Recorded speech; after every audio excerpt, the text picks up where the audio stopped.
Hello, guys. How are you guys doing? Hello, Brian. Hello, Jerry. Hello, Nick. Familiar faces. Guys, we got a real live woman on the chat today. And no, I don't mean myself. I mean Michelle Liu. So let's read her comment. She says, I'm a married woman, by the way, but into dark fantasies that I currently do not experience with my partner. So hearing you express and share a lot of our deepest fantasies is refreshing. Okay, Michelle Liu, yes, I completely understand. Yes, I do share some dark fantasies, but there's a whole lot more where that came from. Am I right, Michelle? But I'm so glad to hear that it's like good to hear me express and sharing a lot of them. Now, let me ask you this, Michelle. Why do you not experience it with your partner? Like, do you not tell him? Does he know, but he's like, I can't do that. That's too hard for me. Or is he like, that's wrong or that's weird? Or, why are you not getting these fantasies fulfilled, Michelle? I'm curious. What is your thoughts? So, Nikki Poole says, I'm just an average college student. I like to watch your videos to understand females and writing them in fiction, not like Disney did. Oh, I think we got another erotic writer here. I'm not sure, Nikki, but very cool. I love that you are trying to understand women or females and write them in fiction. It does take someone who understands women to write them well in fiction. A lot of women will attest to that when they talk about like women written by men, and it's just like, come on now. Of course, men written by women are just as bad. So, yeah, that's wonderful. Then Theus Kareem says, I watched some of your videos and really appreciate your perspectives. Thank you, Theus. Which videos did you watch? And which perspectives did you like? Hello, David Stay. And hello, Michelle again. So Zen says, I noticed clashes with the female gaze. You say women want to think they're the most beautiful girl in the world, but they also know where they stand in attractiveness compared to your exes and new boo. I'm confused by this a little, Zen. I'm like, women want to think they're the most beautiful girl in the world. Yes, subconsciously, I think that's like a desire for their boyfriend to think they're the most beautiful girl in the world. Do they want to believe they're everybody's idea of the most beautiful girl in the world? No. But they want to believe that their boyfriend feels that way about them. Similar male gaze version of that is a guy wanting to believe that the woman he's having sex with, isn't thinking, I had much better in my past. Other guys were way more sexy in bed and I desired them way more. So you can kind of understand like how women are thinking about it, where they just want to feel like to their boyfriend, in his eyes alone, to him, she is the most beautiful girl in the world. So then explain the second part of your comments then. So Ken says, caught my girl cheating on me with her ex, caught them at a hotel. Oh no. She claims she doesn't have feeling for him and we were having a hard time and she felt abandoned by me. She wants me back. Your view, please? Um, I mean, she could be having sex with her ex. Okay, so you guys were together, but you were just going through a hard time and she felt abandoned by you. So yeah, she cheated on you with her ex and she wants you back. I mean, she doesn't seem honest. She doesn't seem like she has like the conflict resolution skills to just be straight up like let's take a break and then she's going to have sex with her ex. So to just go behind your back, lie and cheat, I mean, I don't think that's a good sign about her as a person. I mean, it could be true what she's telling you that she doesn't actually have feelings for him, but she just was kind of horny or whatever and just needed someone. But that doesn't mean that she's a good person for you to be in a relationship with because she's dishonest. So, she's just probably going to continue being dishonest, in my opinion. So I would probably try to get with someone who's like more honest. What do you guys think? I mean, I would get rid of her. Find someone better, in my opinion. But I don't know. If you really, I mean, if that's like the only thing she's ever done and you really believe her, maybe you can give her another chance, but it's not looking good with this dishonesty kind of thing. So what do you guys think? So then Michelle says, okay, so we're getting into the details with Michelle here. So he says, I've tried in the past to tell him about her dark fantasies, but his personality is more submissive. He likes me to dominate while I much prefer the submissive role. In the past, I was trying to explain to him that when I'm not in the mood, most of the time I'm happy to give it up if he dominantly takes it through persuasive foreplay, touches, sweet talk, etc. But he expressed that it makes him feel like he's taking it against my will. To him, no means no. He doesn't understand that sometimes my no means convince me.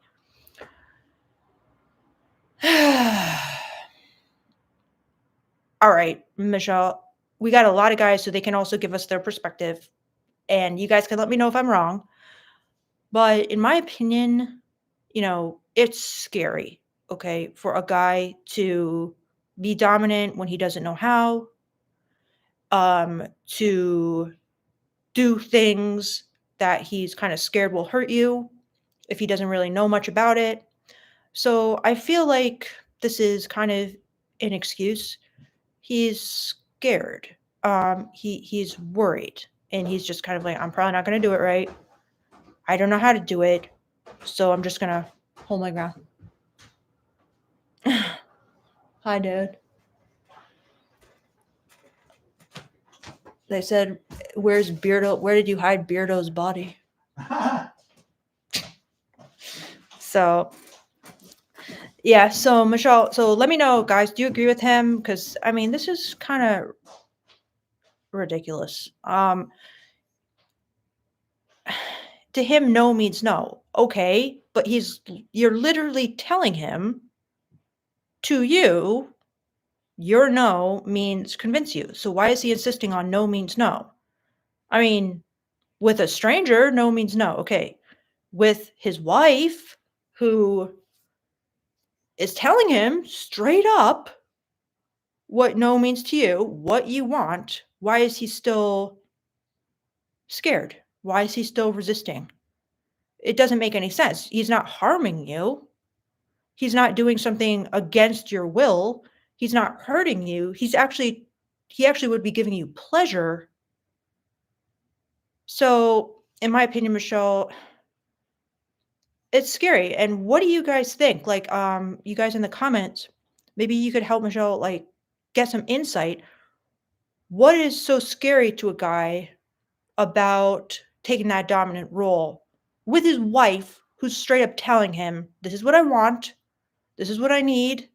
Why would he still not do it? What do you guys think?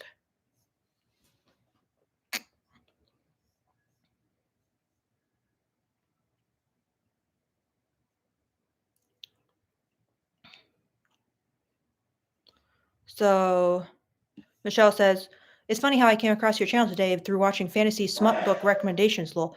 Well, that's incredible that the algorithm is now recommending my channel to like women through fantasy smut book recommendations. That's actually pretty exciting to me.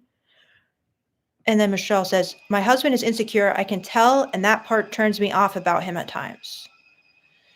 Yeah. So have you tried, Michelle, like building him up? Like, I'm sure you have, but tell me more about like why he's insecure and what do you think he's insecure about? Like, is he just kind of that's his personality type, or well, has he ever like tried it a little bit with you? Like tried something simple and then like you kind of build up his confidence, like that was so fucking hot. I loved it so much. Oh my God. And kind of build him up little by little like that? Or let me know some more, Michelle, because this is really interesting. So FX says, Michelle, you got to direct him into it or he'll be emasculated in your mind and it's all downhill. Seen it before. Yep. And it seems like she is kind of directing him into it, but he's like really resistant. So why do you think that could be, FX?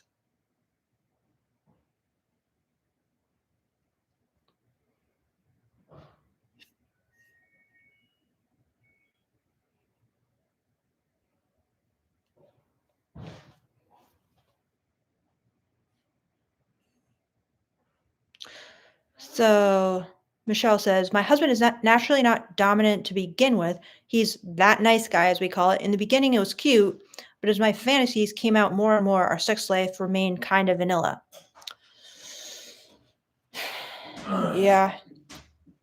And Michelle, have you like explicitly told him, like maybe kind of just spelled it out for him exactly what you would want him to do? Hi, dude. Hey. Are you gonna hang out? You don't have to come on the line. Oh God. The boys know. The boys know that I'm a good-hearted soul. What? Wrongfully accused. Oh no, my contact. Yeah, so to catch you guys up who weren't on the last live, we kind of got in a little fight. So that's why he's not coming on this live, probably. I didn't even ask because I was scared that you won't even come, but he's actually sitting across from me so he can respond from across the room. David, let me ask you this question. And is it okay if I ask you this question?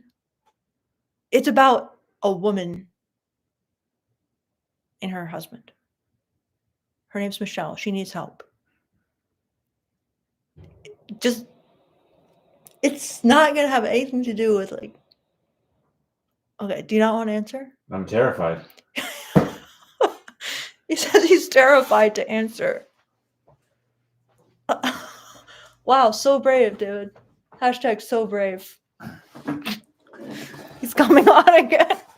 It's not really a fight when one person grabs the other person and puts them in a headlock. Now they're going to think I actually do that. That's an ass whooping, not a fight. Okay, well, you're back, so obviously it wasn't too bad. So they thought I killed you, David. They literally said, where did you hide the body? Still alive, still alive. Okay. So, all right, Michelle, we're going to get this guy to take your question. David. Okay, so we have Michelle. She's a woman on the chat, right? She has dark, submissive fantasies. Her husband is a nice guy. He won't jump over the chasm of creepiness, if you will. He will not be dominant with her, even though she literally straight up told him, I want you to do this. Like, it's okay with me. He just says, well, no means no. And she said, no. To him, no means convince me. So how, and like I'm telling them he's scared. Like he won't do it. But what do you think, David? Like what's the problem? Why is he just scared to try it? Like, does she need to spell it out for him? Does she need to encourage him? Does she need to worship him? And then maybe how's she gonna get him to be more dominant? What do you think? Here's what I know. Okay. Although Michelle sounds like a lovely person, I'm much happier being with you. You and I are meant to be. Okay. So you're not going to answer that one? Well, I can think about it, but it's not exactly like some. Wait, and there's just one more thing she just wrote. How can I get my boyfriend to be more like yours? We're both 35 years old. By the way, is it too late to change his ways?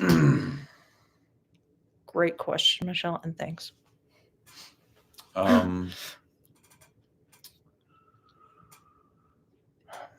The problem is I don't really have like this mindset where I'm like, I'm very willing to try things. I'm very, that's for sure, game in that way, I guess. Victoria's always telling me how crazy I am.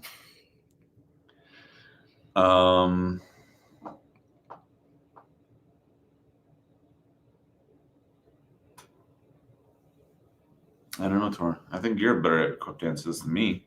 You've had some guys who were kind of scared to. Yeah, and I ditched them.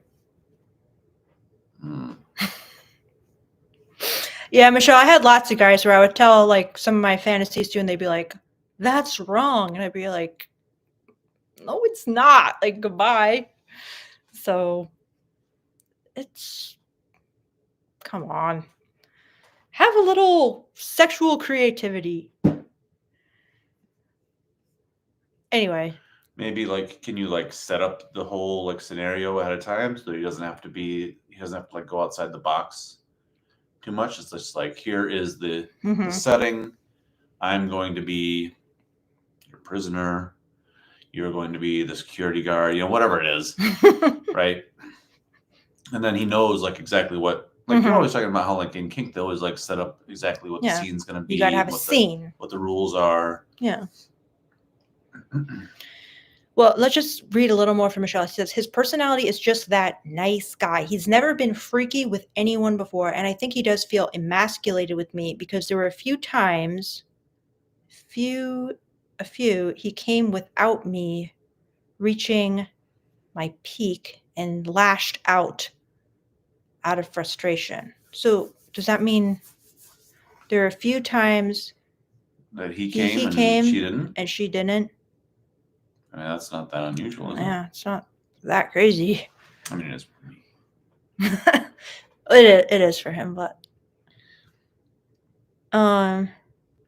that's because I'm willing to go like the extra mile after I come, But then she says, ever since those few incidences where I called him out, she called him out for coming too fast and not caring about pleasing me.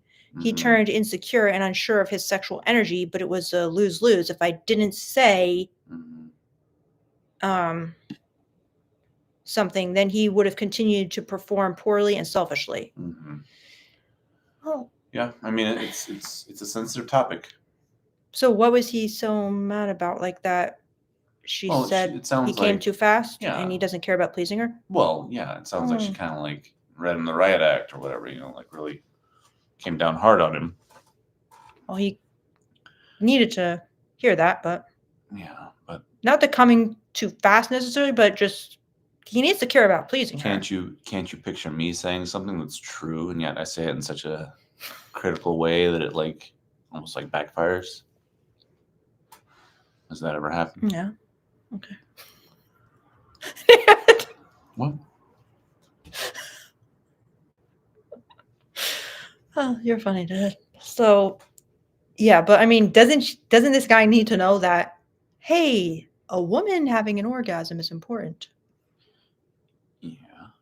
So And if she sat him down and said, "Listen, a woman having an orgasm is important," he probably wouldn't have felt emasculated, right? Okay. He probably would have been like, "Oh, like this is hard to hear, but like let's talk it out." Or something.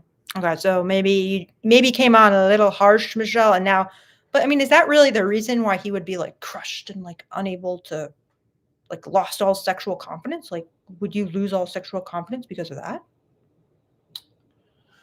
Doesn't seem. It's a very sensitive thing. I really got to tell you, like, Okay. as the guy, like you're supposed to be like taking the initiative and everything. So like you try to do things, and then like you take the initiative, and like it blows up in your face, and it's kind of like, oh, I don't want to do that again. But did he take the initiative, and that's when, or I think she No, just no, wasn't. but like if he feels like, oh, everything I do is wrong, all this stuff, like it's hard to get back in that driver's seat. Like it comes up with you and me occasionally where it's kind of like, for whatever reason, I just say like, like, hey, like I'm not in the mood, now, right? Because I critiqued him too much. Something, yeah, different reasons. So, it happens to me every once in a while, right? And then you have to like, be more seductive or whatever if you want to bring me back into the mood, right? Ordinarily, I'm very much like the person driving the action. Yes, you're right, Dan. So Michelle says, what I want to know is how you and your boyfriend found each other, and how did you both open up with your kinks with each other? That's what I'm curious to know. Maybe it can give me hope. Michelle, with us, you don't even want away. You don't want to know this, Michelle. It's crazy. Because with and she says, oh, plus it doesn't help that my husband is sensitive. I critique him as well on what he can do better, but he doesn't like that. Oh well. And she says she does want to know how we met or whatever. Go ahead. They're all saying, oh, she is touching her hair. That means that I want to jump on your dick. Is it true, Dad? You tell me. Okay, guys. So Michelle, here, if you guys want to know the real story of how we met, we'll tell you. Okay, Michelle. So here's the uncensored version. Okay. After dark. So I was a stripper at the time. I decided to go to the pole convention in Las Vegas, and because I also wanted to scope out some strip clubs in Las Vegas because I wanted to work as a stripper in Las Vegas. And I was working in New York at the time. Let's just say that. So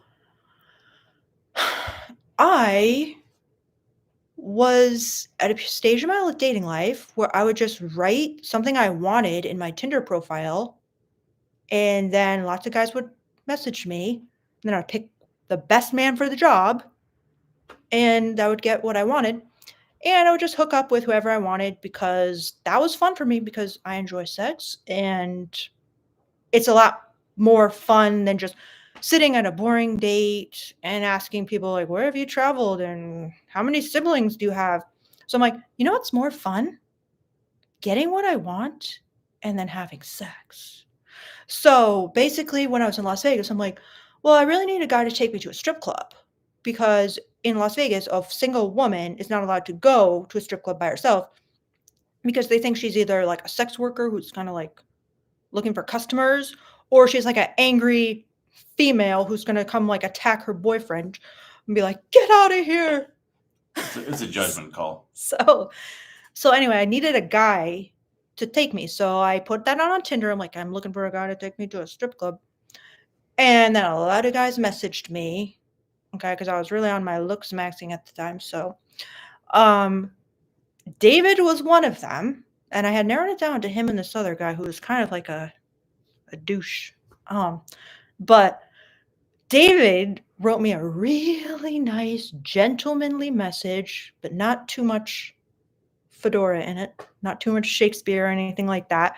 But he just wrote a very well-written message. And I'm like, this guy, he's the Muhammad, guy. had better watch his freaking mouth. I'm going to come to his house and kick his ass. Okay. Thanks, Ned.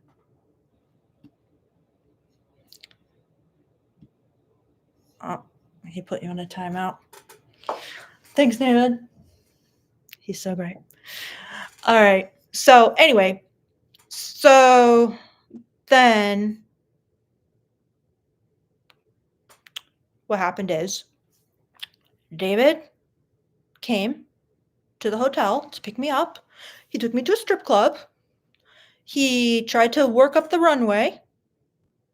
And I was kind of like, not so fast. But he didn't stop. Just like I tell you guys in the runway video. And then, so he kind of thought like he was being rebuffed a little bit. He was like, she's not into me or whatever. I'll just try again tomorrow. Supposedly, he says he was going to contact me the next day. Right, David? Right. I brought you back to your hotel. Yeah. And I said, well, looks like this is where I leave you. And then I was just like, wait, do you want to like come up to my hotel room and just talk and hang out? And he got this huge smile on his face. He was like, yeah, like absolutely I do. Yeah, we could like go get another drink. We could stay here. I'm like, no, I pretty much want to like go up and talk in the hotel room. Well, it's a little quite just a little bit different from what you said. Okay. You said like, don't you want to hang out some more? And Oh, I okay. came up with like, 4 different things Okay, we could do. It's Vegas, there's a million things to do. And you're like, well, why don't we go up to my room and talk there? And I was like, okay, that sounds better than what I was suggesting. Yeah.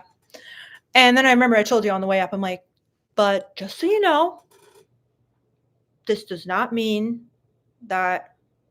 What did I say? I said like something like, don't get mad. Don't get mad if nothing nothing happens, something like that. And I said that because I was kind of nervous, like, oh God, this guy. He was like, yeah, of course, like not at all, no pressure. So I'm like, okay, very good. So then we come up, then we talk, but only for a little while. And then supposedly he told me I just like lay back on the bed, like sprawled, giving him like a very like seductive look, like, okay, like here's your moment. Like, are you gonna seize it, right? Then I remember the look on your face so well, David. You were just kind of like, it's now or never. Then he came in and kissed me. That was actually. Yeah, I mean, like in that moment, like I'm hearing, like, oh, we're just gonna come up and talk. So I'm like talking. Meanwhile, she's in the bathroom taking off her bra. And then she comes and this was very uncomfortable. Well, I thought you were giving the story. What? So she comes and lays in the bed, kind of like propped up on her elbows, gives me this very like come hither look. And I was like, whoa, whoa, whoa, like, hey, this is happening, and, I needed a second, like, okay, calm down, cool. Yeah, so it just took a minute. I mean, it probably wasn't even really a full minute, but just took a few seconds there, a moment. Like 3 seconds or something. Felt like a very long time. Really? Yeah. To just kind of like, okay, calm down. Let me make sure this is, looks like she's her I'm giving you the green light. Giving me the green light. I mean, it was a green light for sure. Yeah.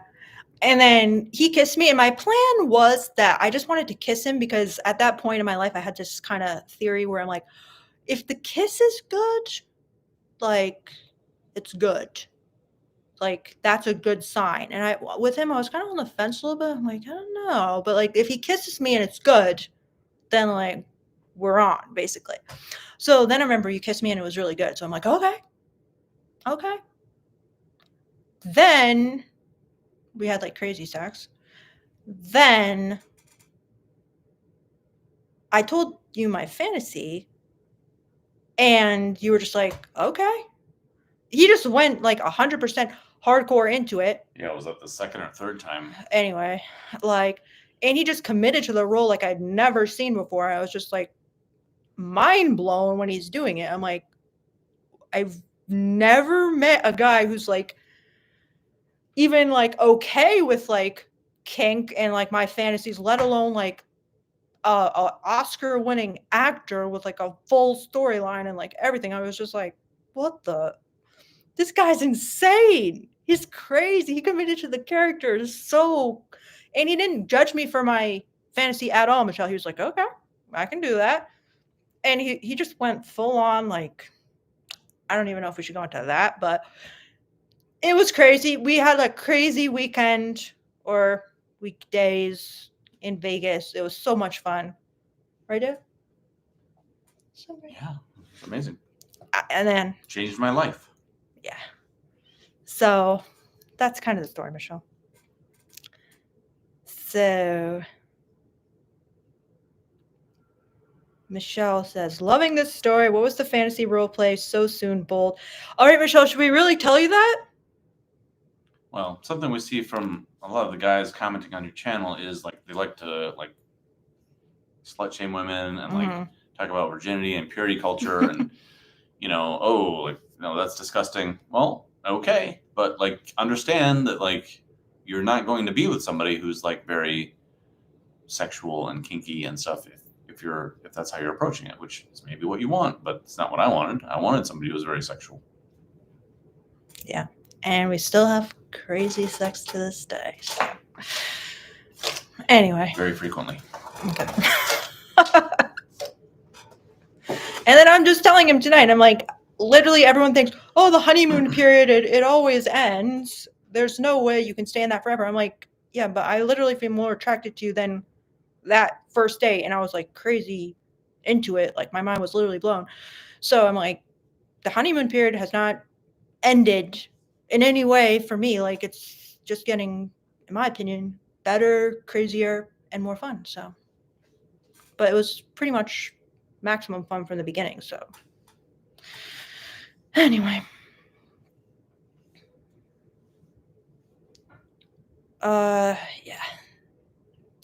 Michelle's really asking for the deets. Michelle, you're getting us to go into all the deets here, but so let's and there's a lot more to that story, Michelle, but we don't want to bore everybody, but you seem interested, Michelle. Thank you for that.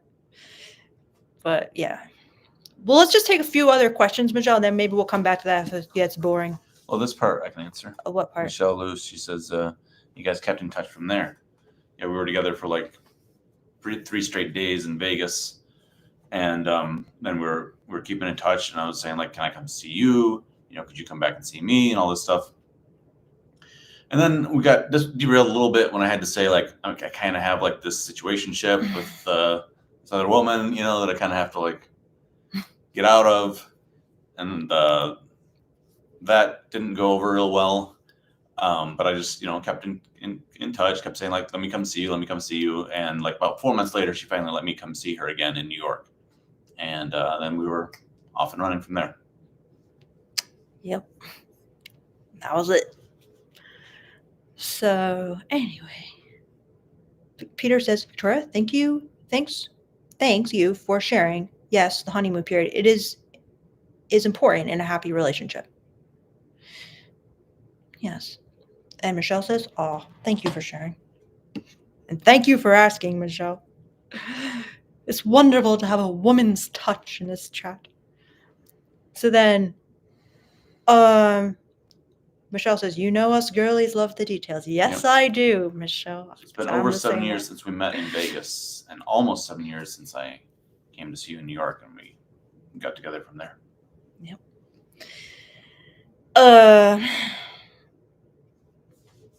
And do you want to tell what the fantasy was? It's up to you. Well, there was a couple. You know. You don't say. Anyway, so I'm not sure we should say that one because it's kind of controversial. So. I saw a comment that was kind of like, for 50 years I thought women wanted nice guys, and then I learned they actually want like, dominant guys or whatever. Why can't women want both? Well said. Well said. So, Muhammad's back and he says, yo, someone tell Beard Dude that if he really wants to throw hands, that I'm about that life on Hood. Yeah, I'm sure he is. What?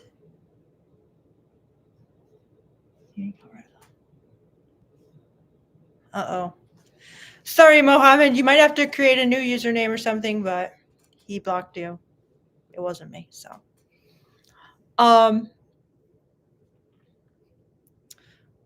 Adam. Okay. Adam, this is a crazy one. Adam says, hey, MyNonLeatherLife, I want to have a CNC group with a bunch of women and me being the submissive and being controlled by a bunch of dominant women. Any ideas on how to achieve this? I would start by making $1 billion. And then you can pay for women to dominate you. Pretty much. Yeah, that's going to cost some good money, Adam.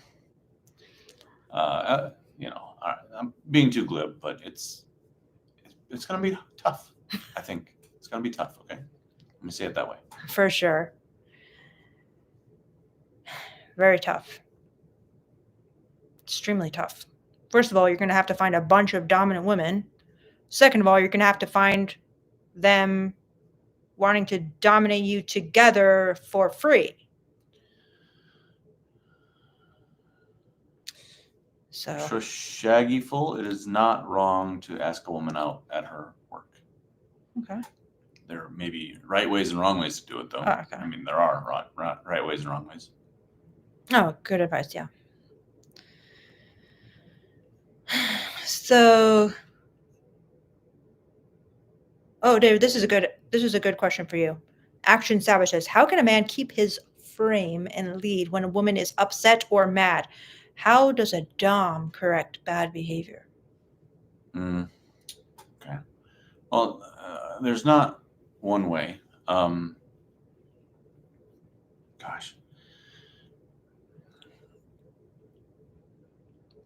I'm not sure how much this relates, but like Victoria and I kind of have this thing where like she actually like hit me.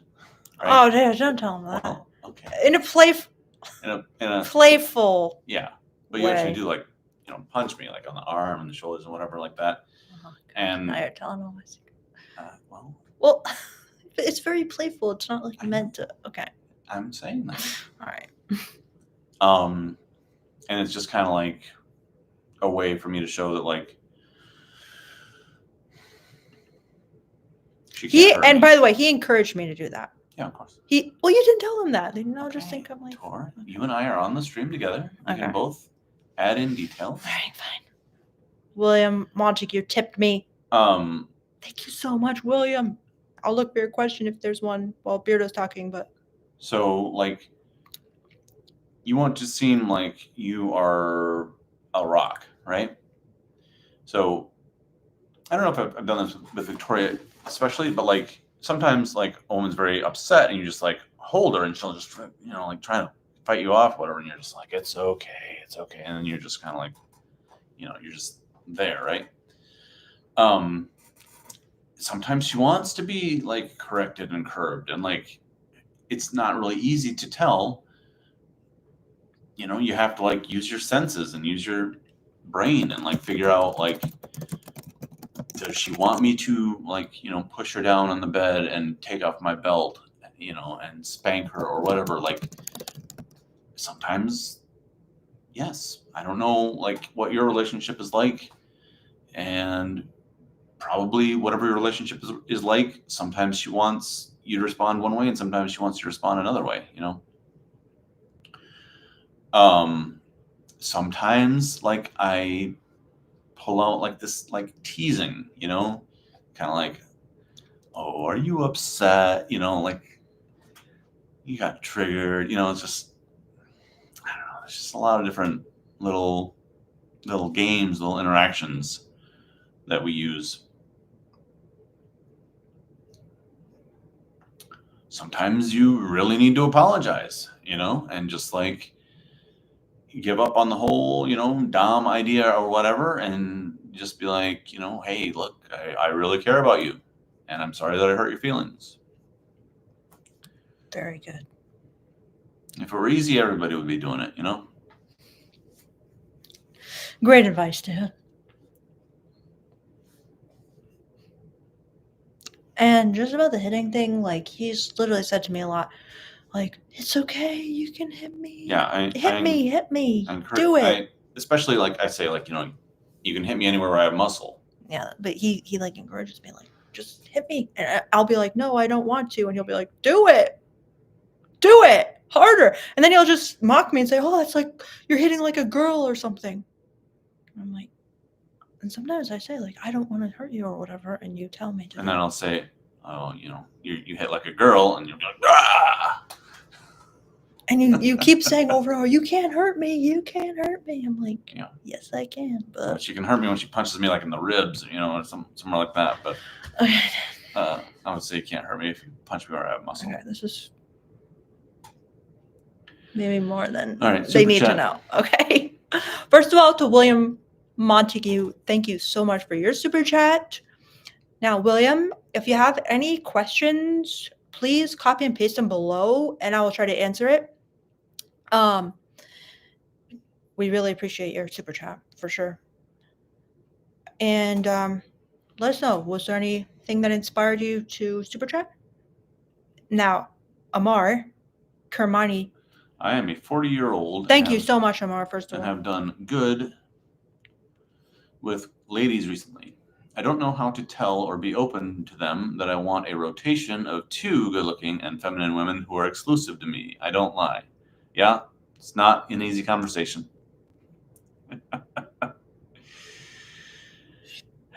Okay. So I feel like we have addressed this. I think there was a video that I encouraged Victoria to make. It was called, like, Don't Kill Her Lady Boner or something like that. Well, I made that video, but you encouraged me to use that title. Yep. So, you don't have to confront the woman with, like, all the disgusting truths of, like, what you want disgusting to her, right? My advice is, like, you do stay truthful, right? So I would say things like, like, I'm not looking to get into a relationship right now, but all the same, if I meet the one, then, I'm not going to let that person get away or something like that, right? And Victoria and I talk about it, and it's like the guy, when he says that, he's thinking like the chances are like 1 in a million, and the girl is thinking, oh, the chances are like 1 in 2, So I wouldn't say like, hello, darling, I want a rotation of 2 women. I would say, like, I think you're great. I'm not interested in a relationship right now. Can we keep things casual? I'm very busy. Don't say I'm very busy pounding Barbara. Say I'm very busy. Okay. And, like, I only have enough time to, like, go out once a week, but I'd really like to continue to see you once a week and we can have a great time, whatever it is. That's how I would approach it. I think it's very, very bad to, like, just like lie to get what you want. Like, you don't have to lie. Just, like, tell the truth. You don't have to confront her with anything that's going to kill her lady boner, right? You don't have to confront her with anything that's going to upset her. She might ask, and if she asks, then you're going to have to tell her. But you don't have to. I wouldn't be telling her, like, I'm trying to get 2 chicks at once. But then again, maybe if you, like, put that out there, you can find some of the rare women who would be okay with something like that. So that could work too. Mm-hmm. Yeah, that's really good advice, Dad.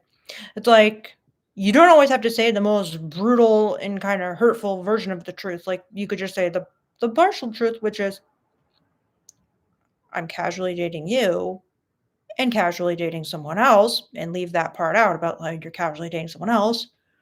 You don't have to say, you're not enough for me. I need another pussy or whatever like that. Like, that's just going to hurt her feelings. So, yeah, great advice. So, yeah. So, Josh the Mangalad says, what if it's a girl who says, I'm not looking for a relationship right now? you want to take that, Dave? Well, I guess the implication is that you really are looking for a relationship, right? Or Yeah. that must be the implication, right? Yeah. Well, I wouldn't read too much into that, Josh the Manga Lad. You know, if she says she's not looking for a relationship right now, don't read into it at all. Just continue to be like blowing her mind in bed. And guess what? She'll probably be looking for a relationship in the future. Yeah. With you. What we've found is that a lot of time when a woman says, "Oh, I'm not looking for a relationship right now," by date 5, she's like, "Why isn't this guy interested in a relationship?" Yeah, their period of, well, I mean, she might not just want, there might be an excuse, like she doesn't want to date you. She is looking for a relationship with somebody else, the right one, the one or whatever, but she doesn't want to date you. However, that's okay if she doesn't want to commit to you. Just hook her, boil the frog, as they say. It's not a very vegan phrase, but just keep being good in bed, and guess what? She might start realizing you're her best option, and you're blowing her mind, and she misjudged you, and now she's spinning some narrative about how the guy who was best was right in front of her the whole time, and she was just afraid of love, and you were sitting right in front of her, friends to lovers, you know? So I wouldn't worry about that. If you can, just try not to get too triggered by that.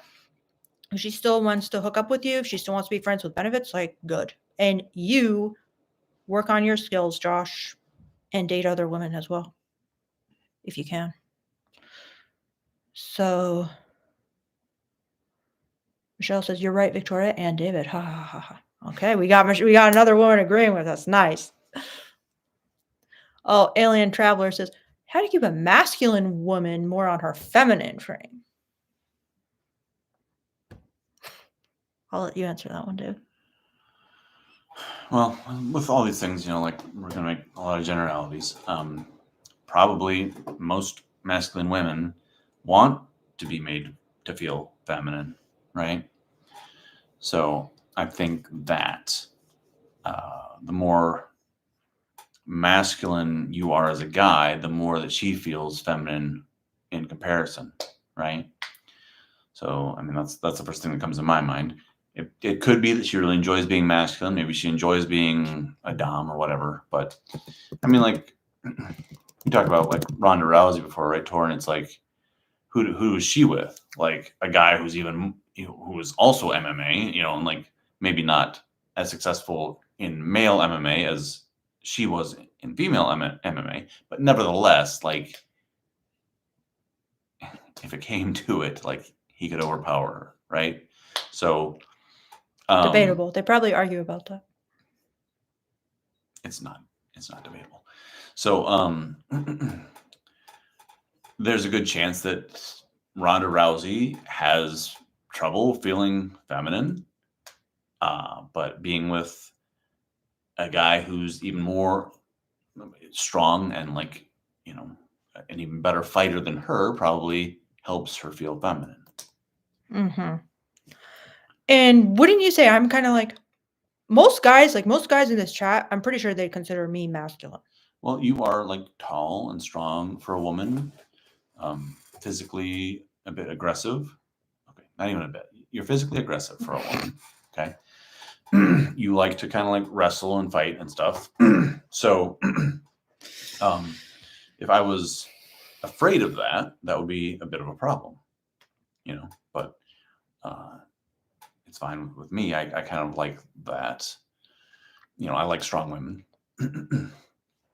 I haven't had in like my Tinder, that I like, tall women. I like women that are a challenge. So it works out for us. So most people would probably see me as like, oh, she's not like an innocent, pure virgin as well. And that would come off as masculine to them because, like, in most guys' mind, I think they see like a girl who's acting like outwardly and overtly submissive and smiling a lot and giving them the green light. They see that as very feminine, who's dressing in very, feminine attire and kind of seeming kind of like weak and naive. And that's not me at all. Right. You also have to understand the difference between like femininity and performative femininity, right? Mhm. So it feels like what that question was asking is like, how do I get the girl to perform femininity for me? Right. And you can't, right? All you can do is control yourself, right? So what you can control in yourself is how you act. And if you can help her through your actions feel more feminine, then, she'll have more feminine actions that are true, that are like real, right? As far as making her perform more femininity, you can also get at that, like pressuring her into it, telling her that's what you like and whatever. And that's acceptable, but it's not the best. What is the best is to actually make her feel feminine and allow that to shine through in an honest and genuine way. It's a great point. Women get tired of being told to act feminine. Oh my gosh, it's so annoying. Right? Like most of the women that you meet are probably acting as feminine as they can stand already. That's so true. Yeah. And it's like when they're around guys that they care enough to act feminine around. Well, which could be a lot of people, but. And it's like from a girl's perspective, if a guy is asking a girl to act feminine, like from her, and Michelle, maybe you can give me your opinion as well here, but it kind of seems like weak, because it's like, why aren't you masculine enough to handle it? Like, are you scared? You think I'm like more of a man than you? That's ridiculous, bro. You're a man. How am I more man than you? How are you so intimidated of me that you're like threatened by me? That's just funny to a girl because she sees you as a man. Yeah.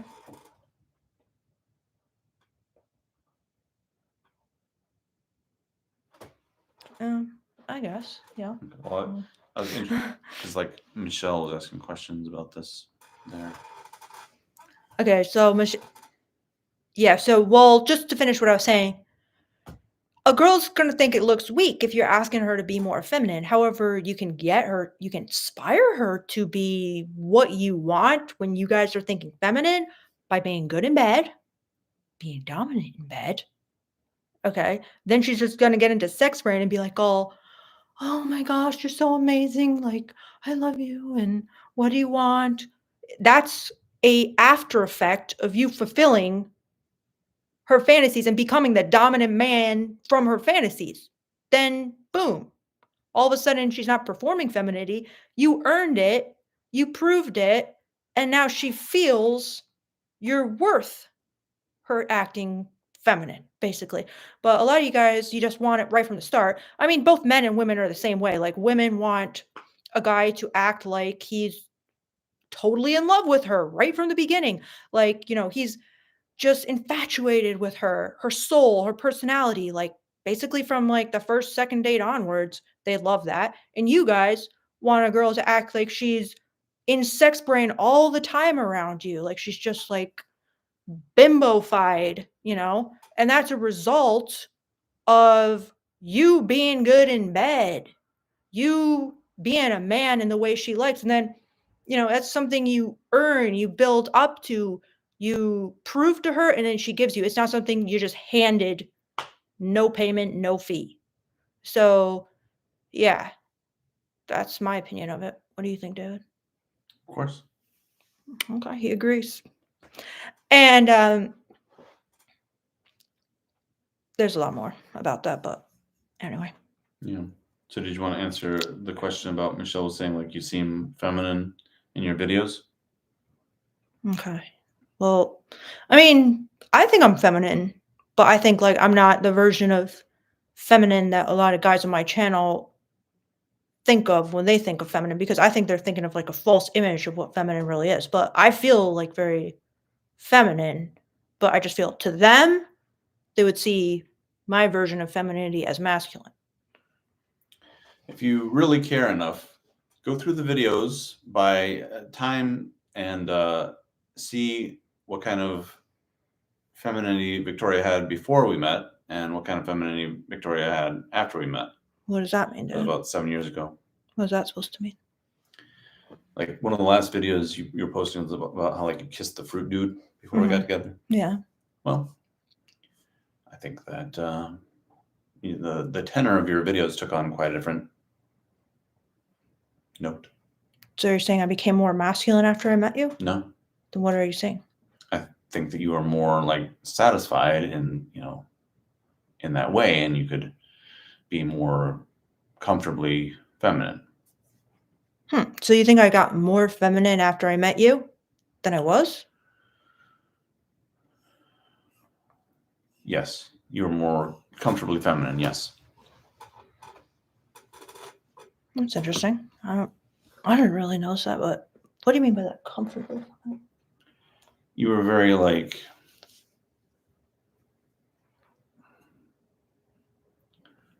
you weren't getting what you needed before we got together, and it comes through in your videos. Well, I was feeling like sad and lonely, but is that not feminine? Or?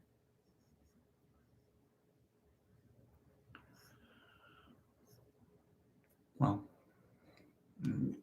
I don't want to take a bunch of credit, but I just think that like you could look at it yourself if you want. Okay. I think that there is a marked difference in like your tone. And one was more feminine than the other? Yeah, one you're like at peace and able to like almost like revel in the feminine energy. And one you're more like frantic and lonely and like upset and in search. Well, I agree with that. I just don't know why that appears more feminine. Being at peace, that appears more feminine than being like frantic. Mm-hmm. That's interesting. Okay. Well, see, I never would have guessed that because I agree that like before I met him, I was not very happy, to be honest. I was happy in a way. Like I really loved my job as a stripper and it was really fun. And that was like really exciting and like really powerful in many ways. But I felt really lonely because I really wanted a relationship. So then when I met him, I did feel like a lot more at peace, but I just didn't know kind of like what he was saying about how what that seemed more feminine. I thought that was interesting. Super chat. Okay, super chat. So John Italia, thank you so much, John. Now, I really appreciate your super chat, John Italia. And if you commented, John, and we don't see it, because like there's a lot of chat here. Like I see you said green lights are nice too. If there's anything you wanted to ask, John, just copy and paste it below. And if there's something you asked earlier, and same with anyone who's super chatted, we'll look at it, okay? But thank you so much. Yeah, one thing about the green lights, like I didn't wait for the green lights. You were giving me kind of like yellow lights, even maybe like red lights, up until the point that you invited me up to your room. But you get yellow light, you slow down, you get a red light, you stop and you like take a detour. Michelle said something. My ex-partner was like that he would baby talk me when I would get upset, and that was the quickest way for me to get over what I was mad at. He really knew my kinks. Yeah. Michelle's into DDLG. We do that sometimes, huh? He does that. It's great, Michelle. I agree. That's a very, very good trick for guys. It's just like that's what women really want. They just want to hear like, "Oh, come here. Sit in my lap. Let me tell me all about it." Basically, I mean, that would be like fucking ideal because it's kind of like, like, "I'm really sorry I hurt your feelings. Like, do you want to talk about it?" Like kind of like a daddy energy, Nice daddy. Victoria, you woke up my masculine power, my raw masculine power. Okay. Nice comment. Thank you, Lori. He said, "My real name is Josh, so it's actually not Lori. But I admit I have Ready to been man up. I admit I have been a bitch, and I am so ready to man up and pursue a girl because of you guys. Women need real man." Josh, the artist formerly known as Lori, thank you. Thank you so much, and that really makes me so happy because I'm like, Josh, get out there. Please don't live your life, as a virgin or close to it. Please get out. Yeah. And the first night that wait. Oh, sorry, dude. This is the one I wanted to. Okay. Victoria, in one of your videos, you made a good. This is Michelle again. Okay, Michelle. Victoria, in one of your videos, you made a good point on how most of us women, that sometimes even though we come off aggressive, we want our man to, quote, diffuse, end quote, the situation with baby talk or such. Yes, isn't that what I was just reading? Mm-hmm. Well, okay. Yeah, shit, I think it was Okay. Then, oh, I see. That was the first part of that sentence. Okay. So if I wasn't like being forward though on the date, despite getting rebuffed a bit, by the end of the date, like Victoria would be like, "What's wrong with this guy?"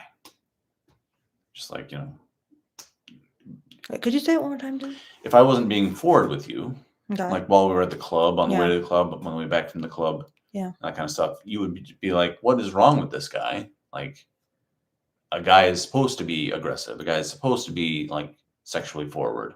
Mm-hmm. Yeah, it's the hypermasculinity bias. It's like if the guy isn't measuring up to kind of like the starting line for what women expect men to be, if he's not even like in the spectrum, as I drew a picture for you guys in one of the lives, you're kind of just like, what's going on there? I don't know, and I'm not going to wait around to find out. I'm not, a doctor. I don't know what's going wrong with him. We assume so much. We assume men are hyper-masculine, skilled supermensches. That's truly the subconscious thing that women are assuming. I call it the hypermasculinity bias. Really, if you guys have achieved this level where it appears to women that you know what you're doing and you're a masculine dude, you've probably studied. You've probably worked your ass off. If you're not naturally gifted, women don't know that. Women don't know you got coaching. Women don't know you read Models by Mark Manson or whatever books, Mode 1 or Corey Wayne, 3% Man, or the DiCarlo escalation ladder. Most of these books, I mean, I don't like it, but and you've got it like written on your hand and you're reading it. No, we don't know that. We just think, oh, that's just a typical guy. There he goes. So and you brought me up to your room, and then like you laid down on the bed, and like I said, I felt invited. This come hither look or whatever. And if I didn't like make a move at that point, I'd be out on the street. Sad but true. No, dude, I might have like just ramped it up, to be honest. I don't know. So John asked us a question. Okay, sorry, John, just seeing he super chatted before. Now we see his question. Hi, what's David's favorite cologne on him and your favorite cologne of his? Same question for your perfumes. Okay, John, Natalia, I'm very, very sorry, but I don't wear perfume. I used to, but then I got like really sensitive to artificial scents and everything, so now I don't even like them. But David, do you ever wear cologne? Because no, he doesn't even wear cologne. I wish I could give you a really good answer for that, John. I apologize. Ask me another question if you want, and we'll try to answer that one. I'm not against cologne either. It's just not for us. AJ says, is it bad to be called a green flag by women? Not at all, AJ. That's a great compliment. If a woman is calling you a green flag, that's a good thing. That doesn't mean you're a beta either. That means you're alpha and good. Usually. This guy, I'm going to say it's probably Jesus David Martinez. Okay. He's asked this a couple times, so okay. I'm going to go for it. I have a question. Had Beardo not made a move Bernardo. on you... I think he's talking about me. I know. I just like that name for you, Bernardo. I see. Had not made a move on you that first time you spent together. Is it possible for a guy to recover from that? If so, how? I say absolutely yes. I agree. Now, do you want to explain that more? Because I think you'd be a perfect guy to explain that. He is asking you, but I think, I would explain it more from like the female point of view, which is like, it's almost like a trope or like a, rom-com story where it's like, oh, he seemed like he was a friend, and then all of a sudden he was like interested in me, and like it went from friends to lovers, like I think there's always time. Very true. Very true. I had a question. I saw a question on here. Okay. I thought was interesting. Okay. By the way, if you want to get your question answered, super chat for the bargain basement price of, I believe, $1.99 is the minimum. There's honestly too many questions for us to answer here, and Victoria deserves the super chats. Thanks, Dan. Hey, Jesus David Martinez, you're the fruit dude? No, I'm not the fruit dude. No, he's not the fruit dude. The fruit dude needed my coaching. The question was, how come so many of your lives are set to private after they're over? Why did you want me to answer that one, dude? I'm interested. I'm interested in the answer. Well, there's a lot of different reasons. There's multiple things that happen on the lives, and you have to be there to know. But sometimes bad things happen on the live, and then I want to just get rid of the evidence. So, yeah, you just have to come to a live and hope something wild happens. So, yeah, not all of them, but some of them. It's like a rejected take. I destroy the evidence that it ever happened. So, oh my Lord. Somebody super chat. Michelle. Oh my gosh. Michelle Lou herself super chat us $20. Thank you so much, Michelle. She said, a little token of my appreciation of you guys still doing these videos. I came across your channel this afternoon and been watching them all day. Catching this live must have been fate. Wow, Michelle. Like, okay, that's so nice. And let's see. I mean, there's so much more I could say because I'm like, how are we going to get you to have a kinky, good experience, Michelle? Yeah, I don't know if you responded, but what did you think about that idea where like you actually like lay it all out, almost like a contract? Is that bad? It's not bad. I mean, it's not ideal because it's like, let me dom you into being a dom, you know? But this is what you always say, like how kink works is like they lay out the scene, they say what the boundaries are, what the safe words are, and all that kind of stuff. Yeah. I mean, maybe like that's just the start, right? Like if they're in a long-term relationship, they could get comfortable. Yeah. Like you know, we started pretty wild right away, right? But like we expanded into even like more radical stuff at times, right? That I would have never done with us being strangers, right? But as we got to know each other and trust each other more, like we got into more stuff that's, you know, probably not something we want to mention on YouTube. Right? For sure. I don't know. That's the only thought that comes to my head is like, let's start with like, you know, we set up the scene and we agree on everything beforehand. And then maybe eventually it'll grow into something where they can do it off the cuff. And Michelle says, I still love my husband for his other positive qualities. Yes, Michelle, I'm sorry if I've been putting him down a little too much. I just get all upset when I hear about a sexually unfulfilling, kinky dynamic, but I'm sure he is like very good. And yeah, like David said, it's sensitive, so it makes sense that he's kind of nervous about it. I mean, he hasn't had coaching. No one's, you know, it's not got to be easy. So, Michelle, thank you so much once again. And email me sometime, MyNonLeatherLife@gmail.com. If you have any other comments, questions, thoughts, please do. So, Nicholas. Thank you, Michelle. Yeah. Good luck. Nicholas Hausman says, could you answer my first question and translate it into plain English? All right, Nicholas, let's find yours. All right, now let me see where it is. Do like Apple F. It's probably not ours, but okay. So Nicholas says, "What does my ex mean by all this?" All right. So here we go. Nicholas Hausman says, my ex said this about her ex-male neighbor. I'm so glad you're here. He's not my boyfriend. Why did you ask about him? I already had a talk with him that we are not having sex. Okay, so this is probably like while you're in a relationship with her. With him. With him. Her. I'm Yeah. sorry. Okay, You're right. yeah. You're right.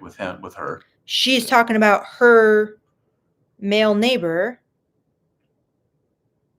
saying to her male neighbor, I'm so glad you're here. He's not my boyfriend. Did he say that? She said to her neighbor that you're not her boyfriend? From what I'm reading here, it says she's saying this about her neighbor. I'm so glad you're here. He's not my boyfriend. Why did you ask about him? I already had a talk with him that we are not having sex. I think what's like, it's almost like she's protesting too much, that like she's not attracted to her neighbor. She didn't have sex with her neighbor. Her neighbor isn't her boyfriend. So she said to Nicholas about her neighbor, Yeah. oh, I'm so glad you're here, neighbor. And also, he's not my boyfriend, about my neighbor. And also, why are you asking about my neighbor? And then what does this last one mean? I already had a talk with him, meaning The the neighbor. neighbor? Yeah. That we are not having sex? What does that even... That doesn't even make sense. I already had a talk with the neighbor that we are not having sex? Dude, do you understand it? Yeah, it sounds like Nicholas suspects that there was something simmering between his ex and her neighbor. Nicholas, let us know if we're interpreting it right, or if this... Because it was... I feel like it could have just been fleshed out a little bit more. Yep, for sure. So can you give us any other details so we make sure we're getting the scenario right? Is she saying these things about the neighbor? Is she saying some of them to you, some of them about the neighbor? You know, let us know, Nicholas. And thank you so much for the super chat. We will look for your update. And then Charles Womack, thank you so much, Charles. He says, I now have a girlfriend who is very satisfied. Thanks. Charles, this is incredible. What? Charles, what? How? What? When? Now, did you get the girlfriend recently?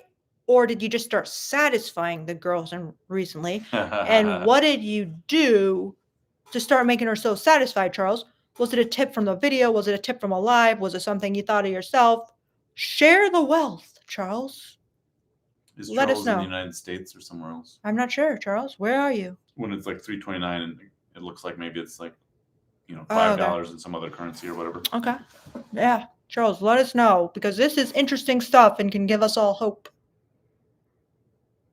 So Nicholas says, he was my neighbor, just a friend. He was protecting me from my ex-husband, and you have no standing to ask about him.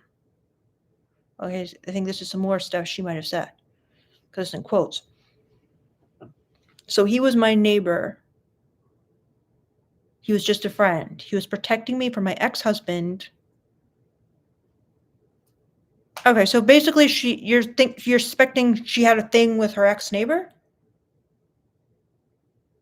Yeah, and he's not allowed to ask, Nicholas is not allowed to ask his girlfriend about the neighbor. Okay.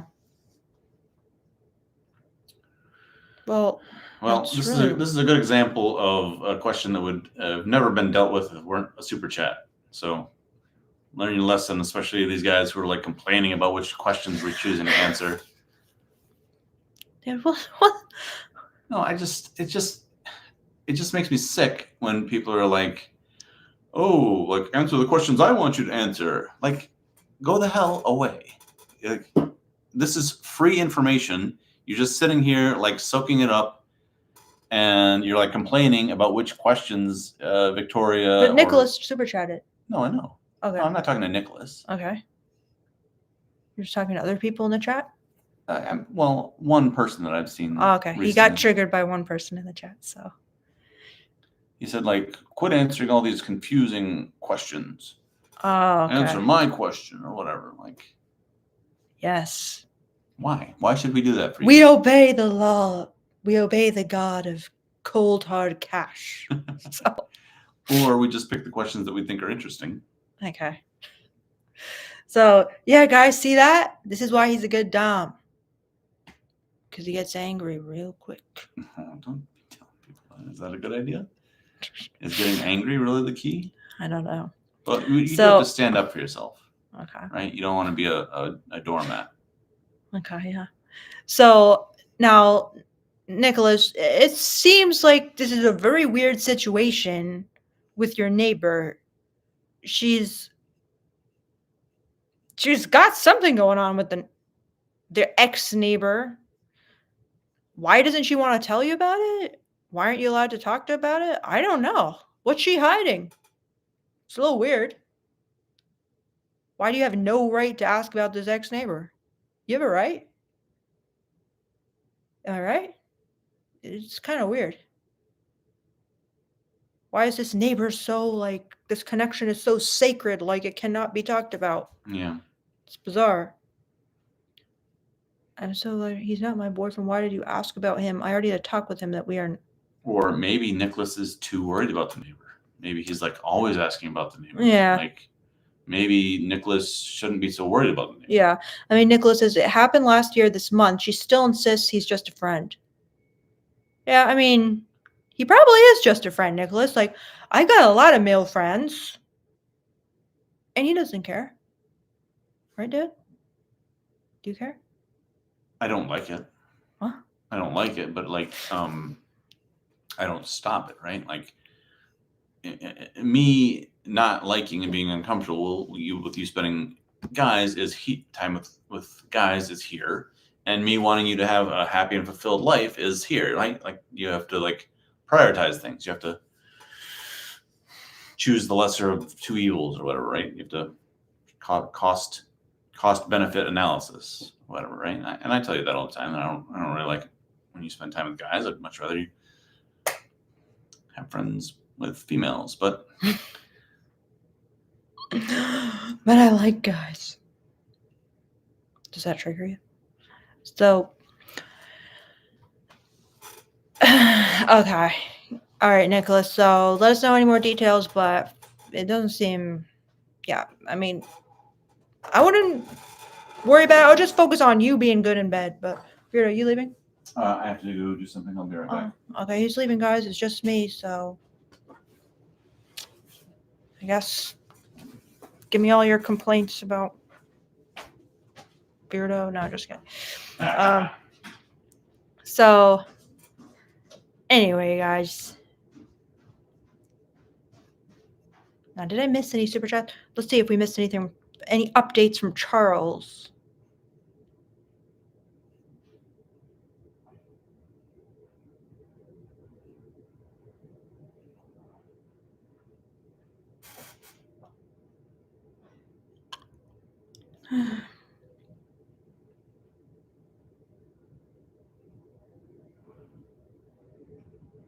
Ricky Rick says, I understand what he's saying. He doesn't want you to have a good time with a different dude because it threatens his pride. Can you elaborate on that, Ricky Rick? Like, why does it threaten your pride? Like, what's the thought there? Like, she should only have fun with me, or I'm curious.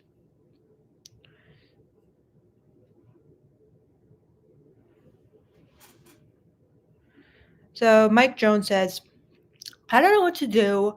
I'm jealous that a woman or my girl has had or can have more sex than me. It seems so easy for them, and that makes me super jealous. Please answer.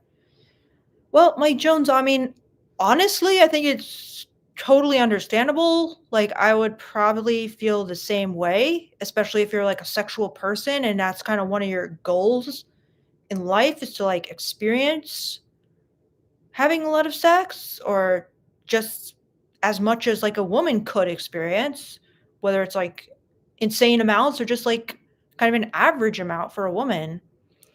So I think it makes sense. Like, I think it's kind of sad in a way that men have so little opportunity to experience that, because it's a really amazing thing. Like, as a girl, if you like sex, you've basically got it made. It's very, very good deal. It's like, it's very cheap, it's very easy, and you can have very high quality people. Like, you get anyone you want. So yeah, I get it, Mike Jones. It's not fair. So it's understandable it makes you jealous. And especially because it seems like it's something that's, important to you and meaningful to you. That's why I do what I do on this channel a lot, is I try to help men get the knowledge that they will need to increase their ability to not just have sex, but connect with women, befriend women even, but also have sex too. So yeah, it's hard for you guys. It's competitive. There's a lot you have to understand. There's a lot you have to learn. There's a lot of blind spots you have to overturn. There's a looks maxing journey you have to go on. So I mean, you don't have to, but it's helpful. So anyway, yeah, I mean, if this is really important to you, Mike, and you really feel like envious, I mean, that's a good sign. It's important, right? I would invest, if you can, in some serious coaching so you can master this, become a guy that women like. And I know it's expensive and I haven't really researched them completely, but I did talk to a guy who got coaching with the Ultimate Man Project, if you guys have heard of them, and it helped him become a guy who can get sex like a woman. Okay? Check out them. I can help you as well. I'm not saying I can take you all the way, because the thing about this, some coaching programs is they literally videotape you and audio tape you and give you feedback and are in person. So I can just do Zoom calls. There's a lot I can kind of help with. But I'm saying, if you want it, go all in. And then when you do settle down, you won't feel envious because you've had as much sex as you wanted. And you'll be like, and now I want a relationship. If you do. And you'll know that, you're not only in a relationship out of desperation because you didn't have options, but you're there because you chose to be there, So what do you think, Mike?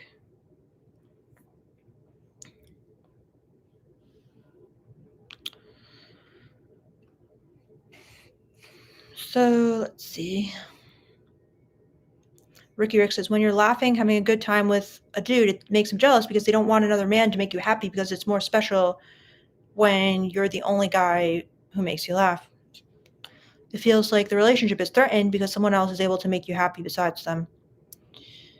Yeah, I do understand, Ricky Rick. I mean, I'm sure if Beardo had like female friends, I'd be feeling the same way, to be honest. But luckily he doesn't.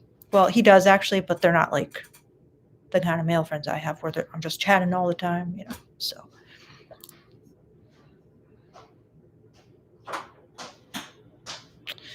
Bast says, this content is useless if you're not physically attractive. Well, Bast, I encourage everybody to go on a looks maxing journey and try to maximize their looks. Because yeah, I agree with you that it can really help if you're physically attractive. Everything's going to get easier. Okay? So there's a lot of good like image consultants out there now, like this guy JC the Catalyst. Have you seen him? I think he's pretty good. The you being the guy? Yeah. You the guy or not? If you're not physically attractive as a woman, it doesn't really matter. Yeah. Unless you're like trying to go for some elite billionaire or something.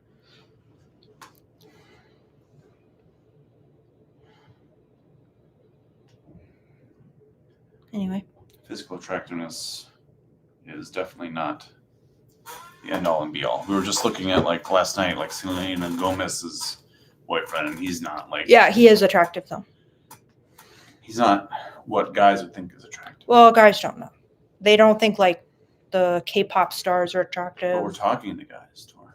Okay. So the guy might think like, I'm not attractive or whatever, but actually you are attractive to some women. Yeah, well, many guys have like, they think they're not attractive because they're not getting women, right? And they just think, well, if you're attractive, then you get women. That's kind of how they calculate attractiveness. But you could have like a very attractive bone structure, but you need to fit the template. You need to tweak. You know what I'm saying? Like, I've seen guys and I'm like, he's good looking, but he's not getting any women, right? Well, when he starts tweaking, adjusting the haircut, adjusting the facial hair, adjusting the eyebrows, adjusting, a lot of other stuff, okay? Suddenly, he's like super attractive, and he's the same guy. He had the same bones, he had the same face, but it's like, I call it submitting to the template. Submitting to the template of male or female attractiveness just helps. And that's why these image consultants, like I think the Wheat Waffles or this guy JC the Catalyst, they can really help you just kind of maximize what you have going on, because a lot of people think, oh, I'm doomed because I'm ugly or whatever. You're not. You just gotta put on that costume. I agree with everything you're saying, Tor, but I think that Bast's attitude is completely wrong. Okay, yeah. He's giving up his content is useless if you're not physically attractive. Yeah, that's true. Absolutely, completely wrong. Well, that's a good point. For instance, that's a great point, yeah. If you book an appointment with Victoria, right, and you're on Tinder or whatever the things are now, she can help you get tons of swipes, because all the Tinder profiles are ass. Yeah, they're very bad, but okay. So she can help you get over that hump. There's all kinds of levels to it, and it's not just if my bone structure isn't proper, then no girl will talk to me. It's really not. You got a lot of things that you can work on in addition to being physically attractive. Yes. There's raw physical attractiveness. I don't know. I don't think it's more than 25%, to be honest. Well, for someone like you, even if it's 50%, there's still the other 50% to work on, as well as the attractiveness part. I'm not saying don't try to be attractive. You're absolutely correct, David. There is, there's tons of guys. Let's say a guy really understood women. Would he need to be attractive? No. But in the absence of that, sure. Can being attractive help? Absolutely. Confidence, being successful, having money, having a nice place, having good style. I mean, there's all kinds of things. There's lots of things for sure. I'm just saying things are going to get a lot easier if you focus hard on physical attractiveness. See, not attractive. That's what Josh thinks. Yeah. I'm not saying that you don't find him attractive, or that Selena Gomez doesn't find him attractive. They don't know. But if Selena Gomez's boyfriend had this attitude that Dash, or whatever his name was, Bast is showing here, is what do you when you're in favor of it? Anyway, promoting? Yeah, this attitude that Bast is promoting here, he would never be with Selena Gomez, because he'd look in the mirror and be like, "Oh, I can't do anything. I'm not physically not attractive. I'm nowhere near in Selena Gomez's ballpark or whatever." Mm-hmm. So it's you guys are both right. Okay, there's a grain of truth in what Bast is saying, which I'm trying to get at, and there's a whole lot of truth in what you're saying as well, dude. So I just got back from doing laundry. That's right, guys. I did laundry. And I thought a bit about an answer I gave earlier, which was how do you be dominant when your girlfriend is upset or whatever it was, right? And I said, well, there's no one way, right? You gotta, sometimes you tease, sometimes you apologize, sometimes you are just physical. Sometimes you, listen, sometimes you DDLG, sometimes you spank, there's all kinds of different things. Okay. But what I didn't say is, even though you don't know necessarily, you try to figure out which tack to take, you can go down the wrong road, see that it's not working, and then back up and then try a different road. Okay. How many times, Victoria, have I said to you, I'm sorry, after I'm doing something aggressive, okay? Mm-hmm. I'm doing something very dominant or aggressive, usually in bed, and I'll be like, oh, I'm sorry. I thought that you might like this. I thought you might want me to do that. I misread the situation. Mm-hmm. I'm sorry. Mm-hmm. And then you can still go on being dominant. You know, I mean, you're honestly, you don't have to phrase it exactly like this, but what I'm saying really is hey, I'm over here being dominant. I made a mistake, but I'm going to continue to be dominant, Yeah. Yeah. I did that to you kind of tonight. because like you were kind of like slapping me and stuff, and then I just told you, like, I can't take that, dude. Yeah. Or whatever, and you just kind of stopped. You stopped doing it, but that doesn't mean you just. In that case, I don't even think I apologize. I mean, okay. Look, here's a little secret, okay? Mhm. Sometimes she'll tell me like I'm doing something wrong, I'm doing it too hard, or whatever, and I'll say, "Shut the f up." Nobody cares what you have to say, okay? Right? But in reality, I'm actually listening to everything she's saying, and if she's saying like it's too hard or whatever, I go, "Shut the f up," and then I stop being so hard. Tricks of the trade. Dude, you should do some more dominant stuff. But we got a super chat from Nani here. Nani, so generous as always. Thank you so much. He says, "Whoa, I'm late to the party. Vic, you gave me an idea for a compliment to give. I sent this text like, if I was under the northern lights and if you uploaded a pic, I'd still be amazed by you." I fucking love it, David. That's good. What do you get? That's good. Okay, this is probably a girl. I sent this text like, yeah, this is his text. If I was under the northern lights and if you uploaded a pic, I'd still be amazed by you? Yeah, like if she's in the pic with the northern lights, he's not looking at the northern lights, he's looking at her. Dude, you should send something like that to me. That'd be great. I don't get it. How Sorry. do you not? Hey, maybe it's great. It's just I don't get it. He needs. I've been thinking I need to give him a lesson in the female gaze, just me and him, because Nani, I like it. I think it's really good. Okay, especially knowing Nani, he's got this like tough persona. He comes off as kind of like just his voice and everything. He's very tough. So something like that, I mean, it's just a good dash of romance in his personality. I'm not interrupting, am I? Yeah. No. Well, tell me what you think. Okay. I was just going to say Franklin Richards. Selena's boyfriend is a creative. There's level to this. All women don't respond to the same thing. I think it means levels, but yes, I forgot. Like musicians and artists and stuff like don't have things going on. Like attractiveness that like doesn't come through in their physical, their raw physical appearance. For sure. Bunch of stuff going on. Absolutely. Okay. Absolutely. It's true. I just decided to, see what Bast is really getting at, and it's important. I agree. Okay. He agrees. So. Looking good is very important. Yeah. I was on a weight loss bet for most of 2023. Okay. Yeah. And Victoria is complaining that I'm losing weight. She's like, "Oh, you don't have as much back fat anymore." Right. And I'm like, "What are you talking about? Like, isn't back fat a bad thing?" She's like, "No, I like it." Okay. So like, well, I'll tell you why I liked it though. It just women like different things, as Franklin. I liked that it's like it makes you kind of like big, and then when you're like slimming down so much, I'm like, it's like you're a toothpick. I could like push you over and like break you or something. I'm big where it counts, baby. Okay, so anyway, so it's just I like that kind of like big guy feeling. It wasn't necessarily like, oh, I love back fat or whatever. I mean, it's fine. It's not bad, to be honest. But anyway, so I was driving all night and I was saying like how the sun is coming up and I'm thinking about you and you said it was horrible. But that's because you were with another woman, David. I wasn't with her. I was driving to be with her. She was. Bro, you need to go to like boot camp with me.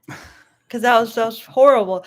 Nani, if you literally wrote to the girl, I'm on my way to a date with another woman, but if you sent me a picture of you under the northern, it was a work thing. Okay, that was terrible. I'm like, bro, what? You're crazy because you're seeing another woman and you're texting me this. Like, what about the other woman? I said in our story that like I had something I had to resolve. Okay. Anyway, so Nani, thank you so much. How did this girl respond? Let's put it to the test, and that will be the real test. This is when we first. Yeah, this is not before I came to see her in New York City. Yeah. Okay, Nicholas Hausman, he super chatted us, and he said, "My ex also said this about her ex-neighbor. He was a grifter and tried to fuck me." Okay, I have Asperger's and have trouble with nonverbals, especially with women. Decoding phrases are easier for me. So yeah, obviously seems there was something going on with her and the ex-neighbor. I mean, this guy tried to fuck her, and she's all like still interested in him. You know, should you be worried?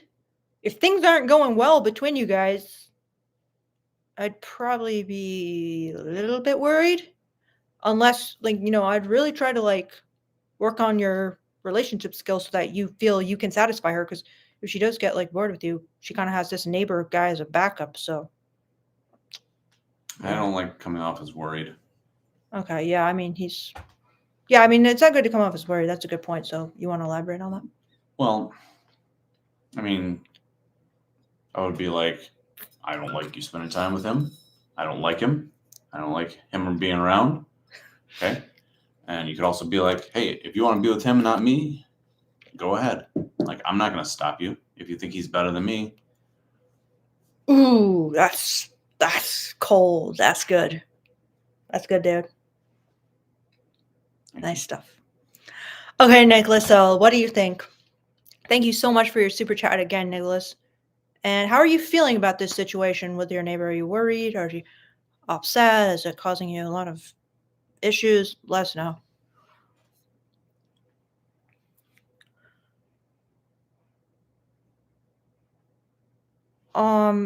Josh the Mangala says, what's your thoughts on the Jonah Hill situation, since that's related? I talked to them about that in a different live, so. Cosgrove music, gonna try to up my back fat now. Oh gosh, you made me laugh, Cosgrove. That was hilarious.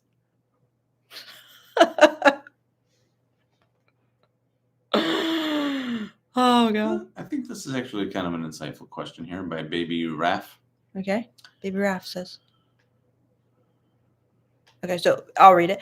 I've got a question. I saw the video where you stated how aggression is to women what boobs are to guys, whereas others say that being non-reactive is a masculine trait. How do you do both? Yeah, it's a great question. It's a freaking great question. Like, for example, on that video, I always get these comments like, this is not true. I know women who tell me they hate angry guys. And I'm saying in the video, yeah, it's kind of hot when a guy gets angry, right? At the same time, I'm like, yeah, I hate angry guys too. They crazy.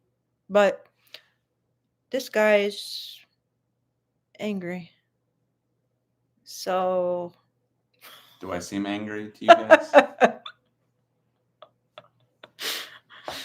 So, David, explain that. When should you be reactive? When should you be non-reactive? Because I agree, in some situations, it's best to be reactive or get angry. In other situations, it's best to take a calm, leaderly, negotiating approach. Keep your cool, keep your calm. I mean, in my opinion, it's probably best to be able to do both and then see what the situation calls for. Because it's like, David, a lot of times I'll be getting this horrible hate comment on this channel, and I'll be like, Dan, I'm so mad. This person insulted me so bad. Like, please help me. Please guide me. Tell me how to crush them in like a fiery, burning rage so that they never recover from this comeback or whatever. Like, I'm so mad. And he'll just be like, I would just not respond. I would just say, I know you didn't mean to say anything offensive, but what you said was a little disrespectful or just some moderate thing. And I'm like, what? That's it? No response? No angry rage? What? But then, so sometimes he's all like Mr. Calm, right? But then other times he's all like Mr. Rageaholic.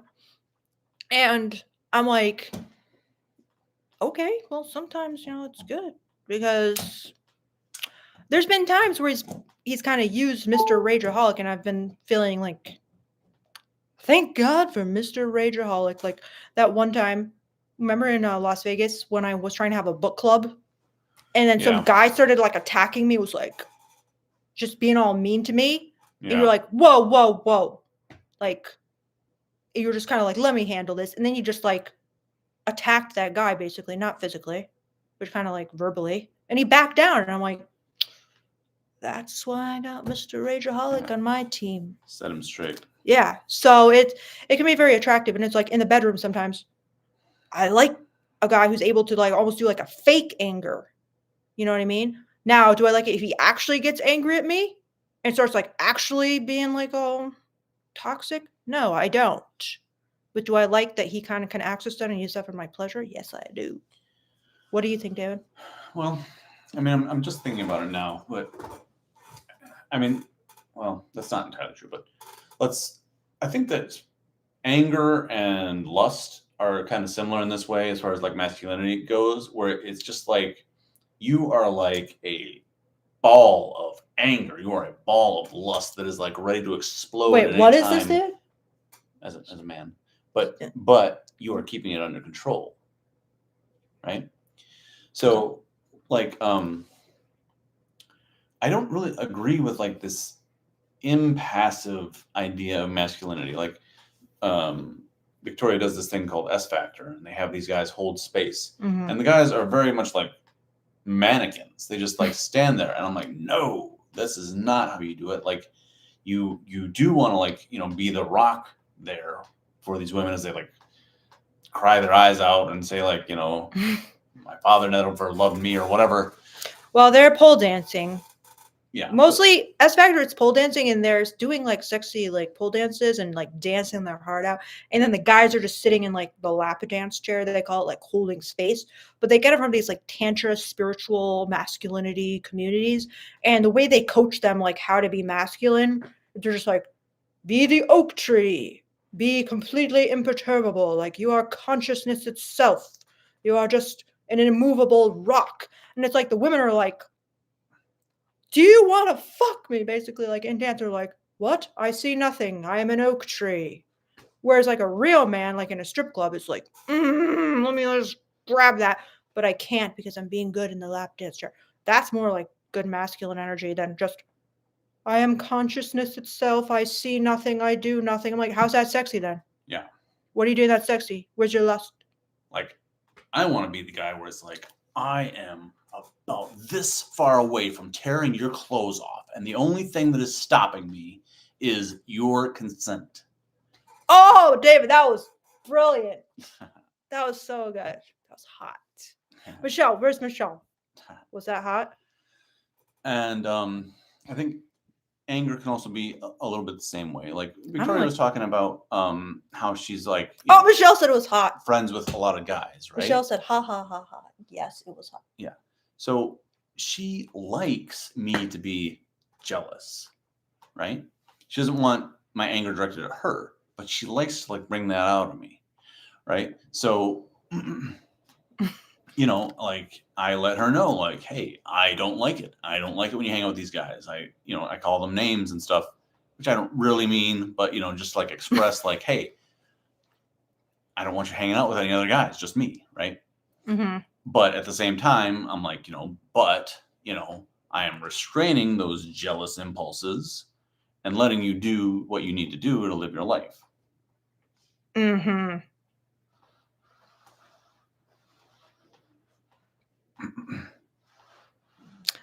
Yeah, so did you guys see what he did there? Do that. It was fucking hot. Mm-hmm. So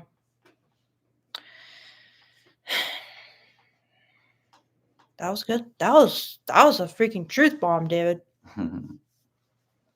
Michelle says, yes, fellas, take notes. Oh, wow. We got 2 women telling you take notes here. Oh, but don't ask the fish how to fish. What are these? What? Like, is that... His name is X. Oh. His username is X. And he's got a black profile pic. Yeah. Very, very cool, X. So, Pankaj says, honestly, being an oak tree sounds so freaking boring even as a guy. Tell me about it, Pankaj. Mm-hmm. Jesus says, get you a squirrel if you want to be an oak tree. Good one. Yeah. So, like when you're meeting somebody new or you're at a bar as well, like this can be difficult because it's like you don't want to be leering, but at the same time, like you're looking over in a woman's direction, she looks at you like to then look away, is weak, right? Like you can communicate with your eyes that like, yes, I am interested in you. I think you are attractive. And you know, it's just similar. Like I'll what I do, okay, or used to do, you know, like this doesn't happen nowadays, but you know, I'm like looking at a woman, Okay. and she'll look at me, right? Okay. And then like, of course, you're like, oh, I'm caught, right? Like, and you look away, right? Okay. Like, damn it, you know, like. So then, what I'll do is, while I know that she's still looking at me, I'll look over at her, like, oh, what are you looking at? Like, reverse it on her, you know? I'm confused. So Yeah. Okay. Okay. Here's how it goes. Okay. Okay. Yeah. I'm looking at some woman. Okay. Like, damn. You know, right? Okay. She's not looking at me, right? But then she, you know, out of the corner of her eye or whatever, sees that I'm looking at her, right? Okay. She looks over at me. I look away before she Okay. can catch me, Yeah. right? Yeah. So it's like, that was weak. You know, like, how am I going to like, you know, make contact with this person if I'm like looking away every time she looks at me? So then what I do is I look back at her like, hey, why are you looking at me? Like as if she was the one who was staring at me the whole time, right? That's good, dude. I mean, I'm not like making it super obvious. I'm like, you know, like or anything like that. It's just kind of like, oh, like, why are you staring at me? Well, you know. That's good. That's really good.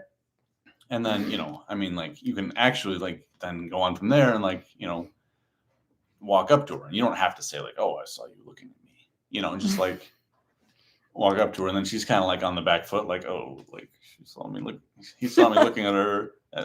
He saw me looking at him. You really flipped it and reversed it, dude. Good job. You got your I'm brain embarrassed. or Like whatever. he thinks that I was staring at him. He thinks that I was attracted to him or whatever. Oh, wait, am I? I'm not sure. Here he comes. Ooh, that's good. SJG2 says, damn, she got turned on just observing this. Oh, yeah. Michelle Lou says, dare I ask, what are 3 things that turn you on all the time, every time, that can immediately get a rise out of you? Who's you? Is that you? Yeah, Is maybe that that. David, I think she means you. 3 things. Please don't say the third. the third? So I can say the first and second? Oh, I know the first is breasts. What's the second? And don't say the third. I don't know what the third is. Yes, Jesus, that is the first for his. I don't know. You don't know what the third is? No, I don't know. Yeah, what you're you talking do. about. But do not say it. I have a guess now. Don't say it. Okay. Oh my God. I don't know. What would you say? Just whisper to me what the 3 things are. I'm very easy to turn on by an attractive woman like yourself, Victoria. So I don't need a lot. I just need like permission, basically, is what I need. Yeah, so. Yeah, yoga pants can be really good. Bike shorts, yeah. Josh, it's not illegal, no. It's a lot simpler than that. It's just weird. I mean, you know this, Victoria. Like, you can wake up and you're wearing like ratty pants or whatever, and I'm just like, damn. You know? Yeah. I mean, yeah, David, explain to them how you do that. Because a lot of them, they're like really afraid to give compliments because they're like, oh, that looks sweet. I should just say, you look nice today. Or, no, that would even be better than what a lot of them say. Like, yeah, but you also have to remember, like, you know, the whole runway and like what's appropriate at different times, right? Like, if you're in college and your professor comes in looking good, you don't go, damn, prof, you know, like, yeah. You know, and I don't know. Like there's different ways to go about it, but like typically, I would say early on in the date, or the interaction, even if it's not a date, you've just met this woman at a bar or whatever, like you want to let her know that you are interested in her as a person. Okay. But as the night progresses, she wants you to be interested in her as a sex object. Okay. Not a sex object, but as a sexual partner. Let's put it that way. I think that's better. Mm-hmm. Okay. So if you walk up to a woman that you've never met before, and the first thing you say is like, I'd love to take you to bed, like it might work 1 in 100, 1 in 1,000 times. I don't know, because I don't do that, right? You're gonna have a lot higher percentage by like, being like, hey, can I buy you a drink? I'd like to talk to you. I'd like to get to know you, that kind of thing. Like, oh, I like your style. Like, this dress looks amazing, whatever. Yeah, but like by the time you've like got her back to your place or her place, or you're in a dark corner of a bar on a couch or something, like now she wants you to be interested in her sexually. So don't be afraid to let her know that you are interested in her sexually, right? If you don't make that progression, I was gonna say turn, but I don't even think it's really a turn. I think it's more of it's kind of like going around the bend slowly, right? It's not like a right turn, like friend zone, friend zone, friend zone, sex zone, sex zone. It's just like, oh, I'm getting to know you. Oh, like I find you attractive. Oh, like let's go somewhere quiet. Oh, like let's make out. Oh, like let me take off your clothes. Like you're just like turning the relationship from this like more platonic thing into a more sexual thing. What was the question? I've lost track of what I was trying to say. I don't know, dude. What are the things that turn me on? Or doesn't seem like right. That doesn't seem right. Oh, you were saying like, how do you do this? So like I was saying before, like this is not hard for me because this is how I really feel in a lot of situations. I want to convey that like I am a cauldron of lust and I am ready to go. Like I am attracted to you. I want to get it on, but I'm using restraint to like, take it slow enough for you to be ready and like enjoy how it's going. So how would you do that? Do what? Like act like you're just like a hair's breadth away from, like, what kinds of things do you say? There's a lot of things. Like I always talk about how like you want to like, start the physical touch as early as you can, in ways that are socially acceptable, like, touching the outside of the arm. Like so she says something funny, like touch the outside of her arm. That's kind of hard to do like this way, but you just kind of like, and like, that. And you just like, you put your hand on her thigh right by her knee, like these kind of things, hugs, putting your arm around her at different points, like there's just a lot of progression to be made, right? What the heck? Okay.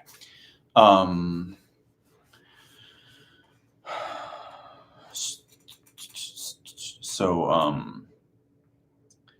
but like then like later on you're like touching near her breasts and butt and stuff, and like you see how that reacts. It's almost like, oh, like I want to grab your ass, but I'm not going to because I'm still under control. But like you touch like her back just above there, and then you see like, how did she react to that? Did she like stiffen up? Like, hey, don't touch me there, bro. Right? You're not gonna go to jail or like have the night end in a really bad way for touching like her back. Right? If you went right in for her butt, you might have some problems, right? But you touch like her back just above where her butt is, and you see how she reacts. And then if she reacts well, you go back and you go further down, right? And you touch it like gently or briefly or both, and you see how she reacts to that. Like you're always like pushing these things forward. Great. Oh, we done, David? Yeah. Now, Josh the Mangala says, in this point in the runway, would straight up questions like, can I hug you, be a turn off? Don't ask, can I hug you, Josh the Mangala. Yeah. It's too, like, you can hug someone. You can always hug someone. Like, people, when they meet each other, like, I'm a hugger. It's like, okay, I guess we're hugging. Like, you don't need to ask, can I hug you? It's just too wimpy. It's, in the middle of the runway, it's extremely wimpy. Even at the start of the runway, it's pushing it a little bit to just say, can I hug you? I mean, just go in for a hug and be like, I'm a hugger. I don't like asking to kiss either. Right? So instead, like you like look into her eyes, and you can like do a hand like behind her ear, like brush that hair back or whatever. Or you can This is like at the end of the runway. Or you can like put your hand right here or even like right here. Is that good or bad? Good, I guess. But it depends. Depends where in the runway this is, but yeah. Okay. And like let the moment breathe a little bit, right? Don't be just like, okay, I have to go in for a kiss now. Right? Just like let it happen kind of slowly. I have that anticipation. It's not only like more sensual that way and probably better for the woman, but it also gives her time to consent or not consent, right? So you don't have to say like, can I kiss you? You can instead just be like, like you put your hand here or whatever, right? And then you start like moving in, right? And she has plenty of time to indicate, don't do this. I'm not okay with this, right? She's not going to slap you probably or put you in jail or like, end the date or the interaction or whatever, say lose my number because you like brushed her hair back or, put your hand on the side of her face. If you dive in for a kiss without asking, you might put her in a place where she might slap you or say like lose my number, creep. So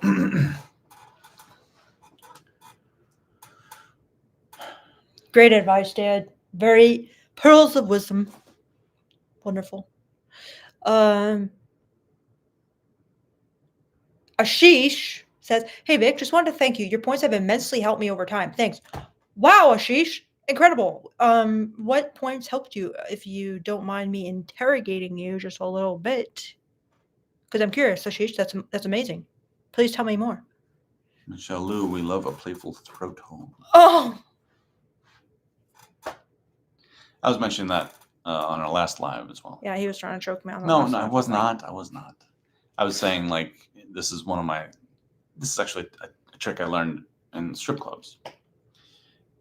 Because someone tried to choke me on the first day of a strip club, and my first day when I was a stripper, and I cried. Yeah. Okay. See, so the funny thing is, like, some strippers like it. Okay.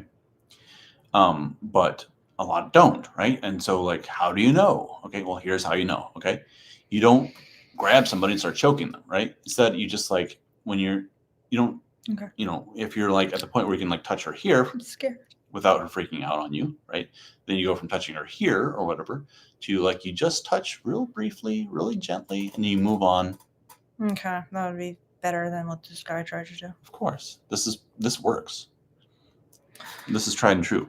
Okay. So you're not putting any pressure at all. You just like you don't even have to go up very high. You just like put your hand here a little bit. Don't squeeze, right? And you just move right on. Okay, and then you see how she reacts to this. Right? Was this a good reaction or a bad reaction, do you think? What you're doing right now is very bad. Like, no, it's actually good. That would tell me you're kind of like going, right? So that would tell me like, hey, well, I'm not into that, or at least I'm not into that right now. You kind of misread this. Yeah, but you're on the live. I know what you like and what you don't like. Okay. Don't get it twisted. But if she kind of like freezes, it still could mean she likes it, but it's not a good sign, right? So you proceed with caution. But if she kind of like leans into it, or she goes like, kind of thing, okay, now it's on. Like now you go back and you put on some more pressure. Great advice, Tim. So Lori, aka Josh, says the first time I went to a strip club, damn, it was so hot and intense, overwhelming and hypnotizing. Lol, God, I love being around girls. I agree, Lori. The first time I went to a strip club, I kind of felt the exact same thing. I'm like, this is so hot and intense and overwhelming and hypnotizing and fascinating, and I got to be a freaking stripper because that's amazing. So I get it, Lori. I don't know if anyone else does, but I get it. This? Yeah. Steel Tree says, I bagged a girl who didn't even speak the same language as me. So I bagged about 1 million guys who didn't speak the same language. These braggadocious comments are not very attractive. Well, just let him brag. Let him brag in the comments. But Tor, what? Truth bomb, okay? He's trying to give you a truth bomb, I guess. No, you could give him a truth bomb because I don't really care. Okay. Because I'm used to that kind of talk. Okay. But well, it's fine in to like you, the chat. It's repulsive. Not in like a chat like this. But I didn't notice that. Okay. Well, you're complaining about it constantly. Well, guys, okay. The thing is, I get a lot of comments on, especially that video about the raw attractive power, and it will literally be like, 47.5 years ago, I was standing outside, the deli where I was working when a woman in a very sexy blouse stared at me. We made eye contact. The look in her eyes showed me that she wanted me so bad. I will never forget that look. Then she walked away. I wonder if I had a chance. I'm like, okay, your point? And then I get like thousands upon these comments. I'm like, so you're telling me like 50 years ago a girl made eye contact and you're still thinking about it today? Please go on a date if you can. And if you can't, watch my videos. Anyway. So, all right. Lori says, lol, definitely Victoria. Even as a girl, I'm sure you still can't deny how hot you are in other girls for sure. Yes. Strippers. I love watching strippers. He's kind of just like, show me the breast. But I'm like, show me your soul as you dance around the pool in your own unique aesthetic, style, story. Let's go. Let's fucking go. So,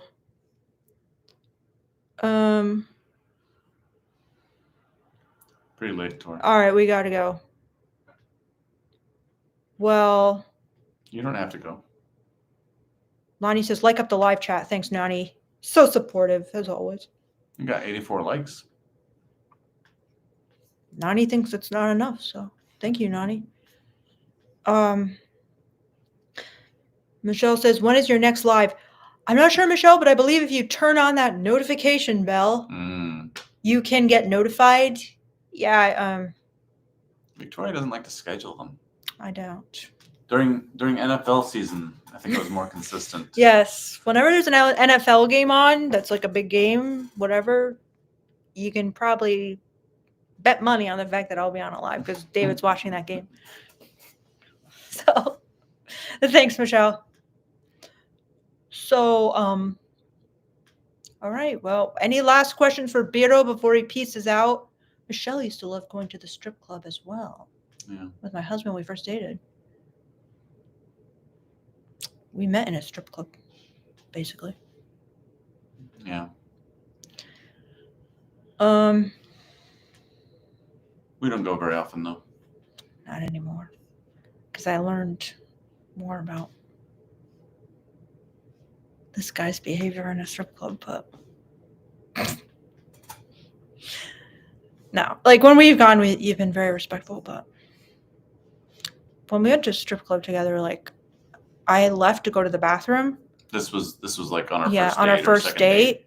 And when I came back, he's getting a lap dance and he's like touching the girl everywhere and like squeezing her breast. I'm like, what the hell? They were very persuasive.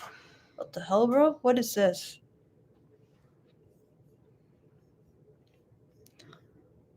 Okay.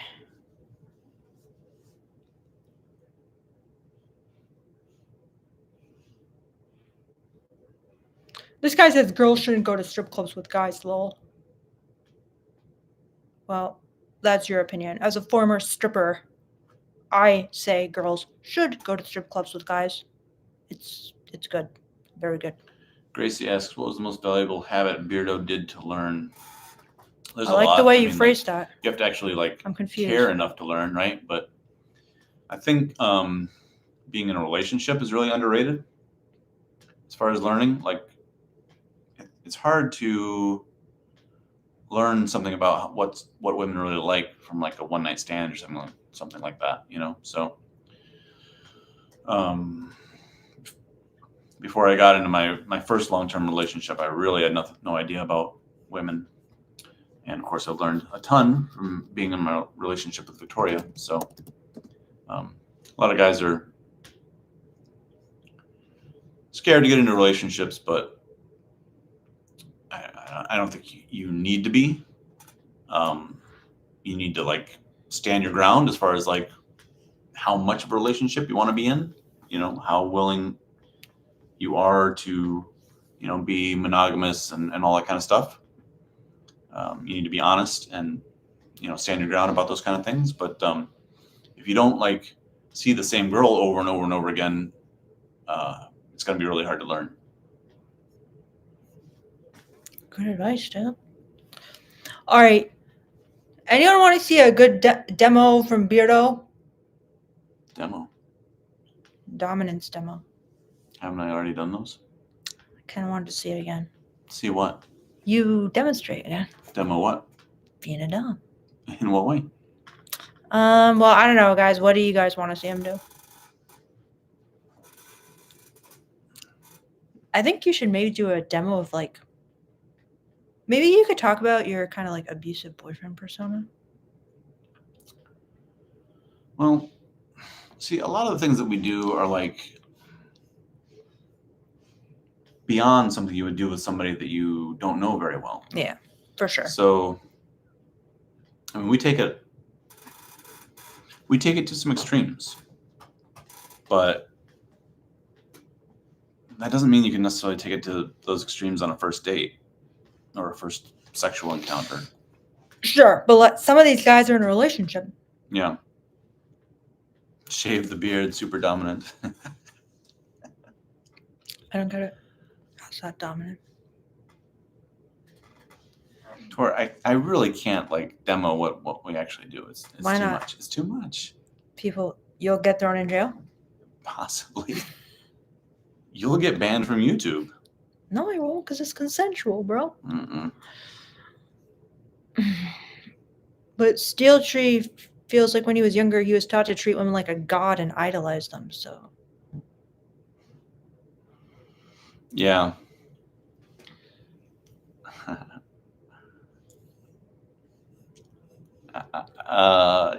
There's an old expression like treat a princess like a whore and treat a whore like a princess. There's a little bit of truth to that. So which one am I, though? Because you treat me like a princess. You're both.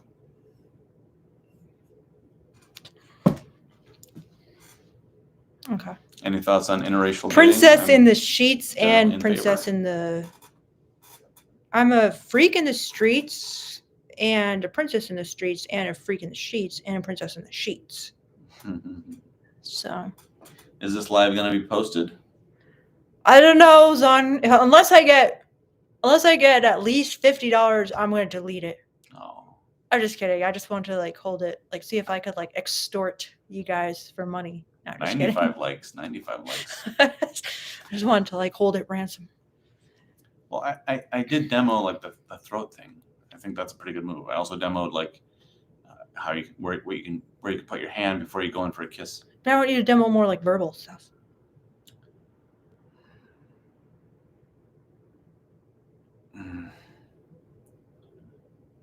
I don't know. I don't think so. Okay. He doesn't want to, guys. And respecting somebody's consent and boundaries is important. Well, here's another thing you can demo. Like if a woman likes her hair pulled, okay, you generally want to have like the back of her head and like right at the base. So you can't see unless you turn your head. But you don't want to be pulling like Well, out here. Yeah. Right? You want to be all the way like right against the skull. Yeah. And then you can kind of like move her head around as you want, like that.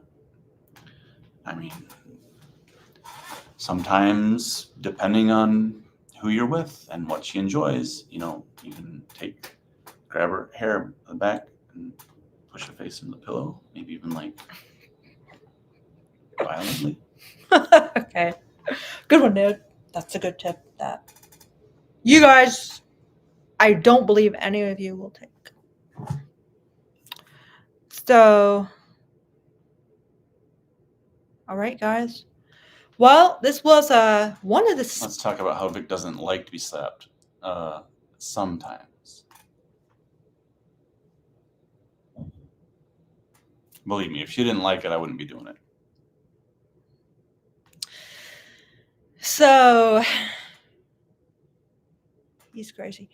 Anyway, guys, this was one of the spiciest lives we've ever done. I think it's because I'm so happy Beardo decided to join us again after that infamous situation on the last live, which will go down in infamy. Infamous in your own mind. Okay. So, he's back, guys, and he's better than ever. So, any final questions for Beardo before we leave? It's okay to apologize even if you're a dominant. Nani says, "Are you leaving this live up? I need to rewatch it again." Yes, Nani. For you, I'll leave it up. Michelle says, "Yeah, we need more of you two together." You just found the channel today, Michelle. But she's loving it, dude. She's loving it. She needs more. She needs more of you, dude. Alexa, Alec. Oh, whoops. Alexa, not you. Goodbye, Alexa. Sorry, I'm not sure about that. Okay. Well, Alex, sorry, I called you Alexa, says, shout out to y'all. First time live, seeing a live with a Beardo. Did you like it, Alex? Because some people don't. Yeah. They don't like Jogger Jeff. They don't like that I say super chat Victoria. Fire says, good day, Beardo. X says, she loves it. Floyd says, intensity. Michelle says, back to binging on your older videos. Thank you so much, Michelle. Gracie says, what's the time there? I can't tell you that, Gracie, unfortunately. I apologize. So anyway, banter, just copy and paste says, crazy good advice. Say, what the? We got a monster super chat from Alfonso. Oh I'm my. trying to drink myself to death after figuring out the true nature about female sexuality. I will never find love. It's not true, Alfonso. Wow, Alfonso. First of all, you're a generous person, that's for sure. Okay? And now I hope you're not serious about this drinking yourself to death. Is he joking, Dad? I think he is exaggerating. Okay. But there's probably a good chance he's drinking quite a bit right now. Okay. You're drinking heavily, Alfonso. Well, you said, after figuring out the true nature about female sexuality, Alfonso, let me ask you this. What did you discover, if you can still type at this point, about the true nature of female sexuality? Is it that women like some domination? Because you can learn to be a fucking amazing dom, Alfonso. What's the problem with that? Then you get them to do whatever you want. It's perfect. I will never find love. Do you feel like maybe you'll never be loved for like who you really are? Because once you kind of give them a little stuff they're craving, I think they reciprocate with love. What do you think, David? The red pill tries to tell you they won't. The red pill like tries to just horrify guys with like, horror porn basically about how love is impossible and female nature is just too shallow and evil. Yeah. I mean, it's not true. But I don't know what Alfonso is talking about specifically, okay. But something that if I ever get around to making any videos for my channel, okay. That I really want to talk about is to not be afraid of like alpha widows. Mm-hmm. They're called like, that's a big one they need help with. I'm not good in bed, so I only want a woman who's a virgin because like if I if I'm with a woman who's had multiple partners, I'll never be her best. This is not true. Oh no. No, Alfonso, come on, hang in there with us, okay? Listen, book a session with Victoria. What do you charge? $60 or something for an hour? Yes. And she doesn't even like keep you down to an hour. She often goes hour and a half, 2 hours, which I keep telling her not to do. But she's very generous with her time and advice, and she like comes to me and is like, David, like, let's make a voice memo for this guy I just had a session with. Like I had a question, I couldn't answer it for him. Please answer it for him. Like she's very generous with her time. Okay. Like she can really help you if like figuring out how to date women is your problem. Victoria can help you. And if I can't help you, check out the Ultimate Man Project, Alfonso, because they can help you. And they'll give you like in-person intensive coaching, okay? They're good, all right? I saw this guy they trained, and he went from 0 to like Wesley and the Princess Bride. I was like, this guy is fucking killing it. Any single girl in the world would want to be with this guy, okay? Unless they had a boyfriend already, like Beardo. But he got trained from nothing. He was like a virgin, basically. He had like slept with like one girl or something. Okay. Ultimate Man Project. Check them out, please. There's so much hope, Alfonso. Yeah. So just money and fitness have achieved nothing. Because that's not it. Money and fitness will not achieve anything if you don't have, the other pieces in place. What a great name, by the way. Yeah. Alfonso Beltran. It is a great name. Wish my name were Alfonso Beltran. Beltran. Yes. Alfonso Beltran. Alfonso, I'm worried about you, okay? Please. You need the line of a hotline or something like that? Please stay with us because there's a lot of hope. Trust me. And hey, you're in that's just Las Vegas style, but. Yeah, like where Nicolas Cage is like drinking himself to death. Oh my God. Yeah. Scary. Anyway, the point I was making about alpha widows is like women get better sexual experiences as they get more comfortable with the guy. So even a guy that's not especially good at sex or good in bed can very much be her best ever. If he puts in the time and the effort and the emotional closeness and like learning where she likes to be touched and how she likes to be touched and all that kind of stuff. So you really can be her best ever. Yeah. All right, guys. Well, I think we should go now, dude. Yep. But nice to see the returning faces. Nice to see the new faces. Yeah. Thank you guys so much. Alfonso, I'm thinking about you, wishing you well, wishing you, hang in there because there's a lot of things you can do. Trust me, money and fitness, I'm sorry, but it's not it. So that's not all there is to it. Anyway, guys, goodbye, everyone. Thanks so much to everyone who super chatted. Thanks to everyone who participated in the chat.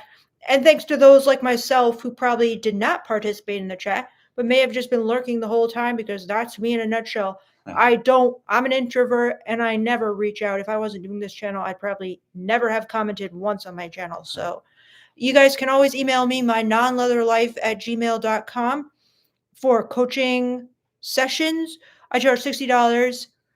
I think they're a lot of fun. They're life-changing. For many people, they have been. Okay, yes. And not everybody, but for some people, they have been life-changing. And I always send you a feedback form at the end where you can critique me and say, that was fucking awful. Like, give me my money back. I'll say, I'm sorry, it's no refunds, but I'm going to incorporate what you said. Trust me, I'm going to listen to you and learn from what you said for sure. Floyd Runner says they are a bargain. If you really wanted a refund, I don't know, I'd consider it. But anyway, nobody's asked for a refund because they're good. All right. There's always something we can work on. All right. I know that there is pain, but you hold on for one more day and you break free from the pain. That's my email in case you guys want the session. All right, guys.